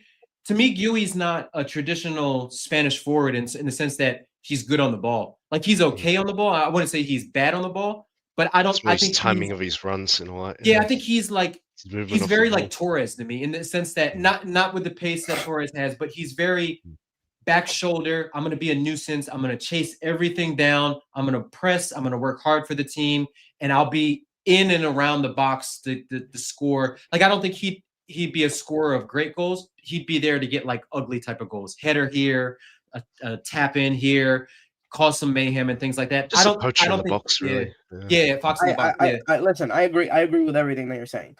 I've seen him in scenarios where you'll need, in case of a quick turnaround, you'll need the striker to be closer to the midfield line so that you can quickly counter, right? There's scenarios where because of how hard he presses, he'll be damn near at the top of the box trying to help the defense, right? So in those scenarios, that's where I'm like, I don't know how possible. Yeah, just gotta coach it. You gotta coach it out of his game. You gotta coach it out for sure. Yeah. But it's not even a bad thing. Like hell, having more people to help defend it's not a bad thing at all. It's just a matter he has that mentality. Yeah. It's just a matter of him getting the minutes and getting the experience to know when the team needs that. Yeah. But when the team needs him to be further up the pitch to provide that outlet to be. I'm not gonna lie though. If you do have Guy and Pedro together, those wingers have to start making runs inside. They have to start making runs inside to get behind the center backs and not just down the wing. My goodness, why in the world can and how they have not tried that as more often with João Pedro playing striker? It blows my fucking mind. It blows my mind. Just the lack of times we don't see balls behind defense. It's annoying. Some of it too is just the situations we've been in where we've been down to 10 and we just the subs. Maresca made his errors, and we talked about that at nauseum. But some of it is because, in theory, like that's the profile that they wanted with Garnacho, right? You want somebody to run off the back shoulder, to be good in transition. Esteval's got a little bit of that, although he's probably better ball to feet. Neto's definitely a player that's better on transition. So you're right, it's absolutely there. So Pedro can drop deep, play it off to maybe Enzo, and Enzo can pick out that killer ball over the top to Garnacho or Neto on the right or whoever it may be. But I think it's just a matter of the game situation that we've been in. We faced a lot of teams that sit back. We've been down to 10 men, so we haven't had the time. I don't know. Like I said, we crashed out when we lost those 2 games, but the reality is we've only played poorly in 1 or 2 games where we've been 11v11, and they haven't even been in 90 minutes. Like we played okay in Spans versus Bayern. We just shit the bed a little bit on it. Yep. That's why it's important that Esteval plays. The midfield just died after 30 minutes. That's what happened. Yeah, that's true. We just need players that got creativity, right? Obviously, if Enzo's not on the pitch, Palmer's not on the pitch, it's really Esteval next best thing. You know what I mean? He's got like that ability to do a reverse ball. Esteval and Pedro and João, the ability to turn a defender, the ability to sort of create. I need João to get more shots off. I need him to just. Like, we all saw that cross to Enzo against Liverpool that Esteval did. Like, probably should have been a goal, but obviously, like, to spot that and to actually execute it like that as well. That's what we need against teams that are going to park the bus or sit back.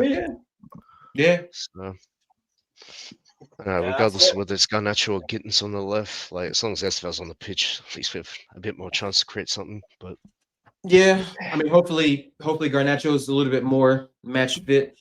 And then hopefully Gittins got a little bit more confidence. Gittins start. Garnacho will be sharp. He's had 2 weeks off. He should be up. I prefer to have Gittins start. Versus Forrest? Yeah. Because Angel's going to have a high-ass line, and Gittins is just faster than Garnacho. He simply is. But Gittins is more ball to feet. He's not Garnacho. In that, I would say yes, but I'm replaying against Liverpool. I'm via pass to Gittins in my mind, where they had that high ass line. It's not a slander on No. I know. I'm just saying I'm replaying that in my mind, and that's what I'm envisioning against this forward side. Oh yeah. The Lavia, one pass through the goddamn line will get you in against Ange. Yeah. That's a guarantee. That's a guarantee. So you just got to have the pace in behind it to make sure that you can beat them. But see, that's why I think they bought. I gotta wrap this up quick. Yeah. Sorry, guys. Oh, no worries. I big up, guys. Sorry, I gotta rush out because my barber's gotta leave in 20 minutes, so I gotta go link him now. But yeah, big up everyone. We'll be back for the watch along tomorrow. God bless. Big up to the panel. Big up to chat. It's been great to have you guys on. Sorry for the quick ending, but I do have to bounce. Everyone head to Sarcasm City though. Spam World Champions raid. Up the Chelsea.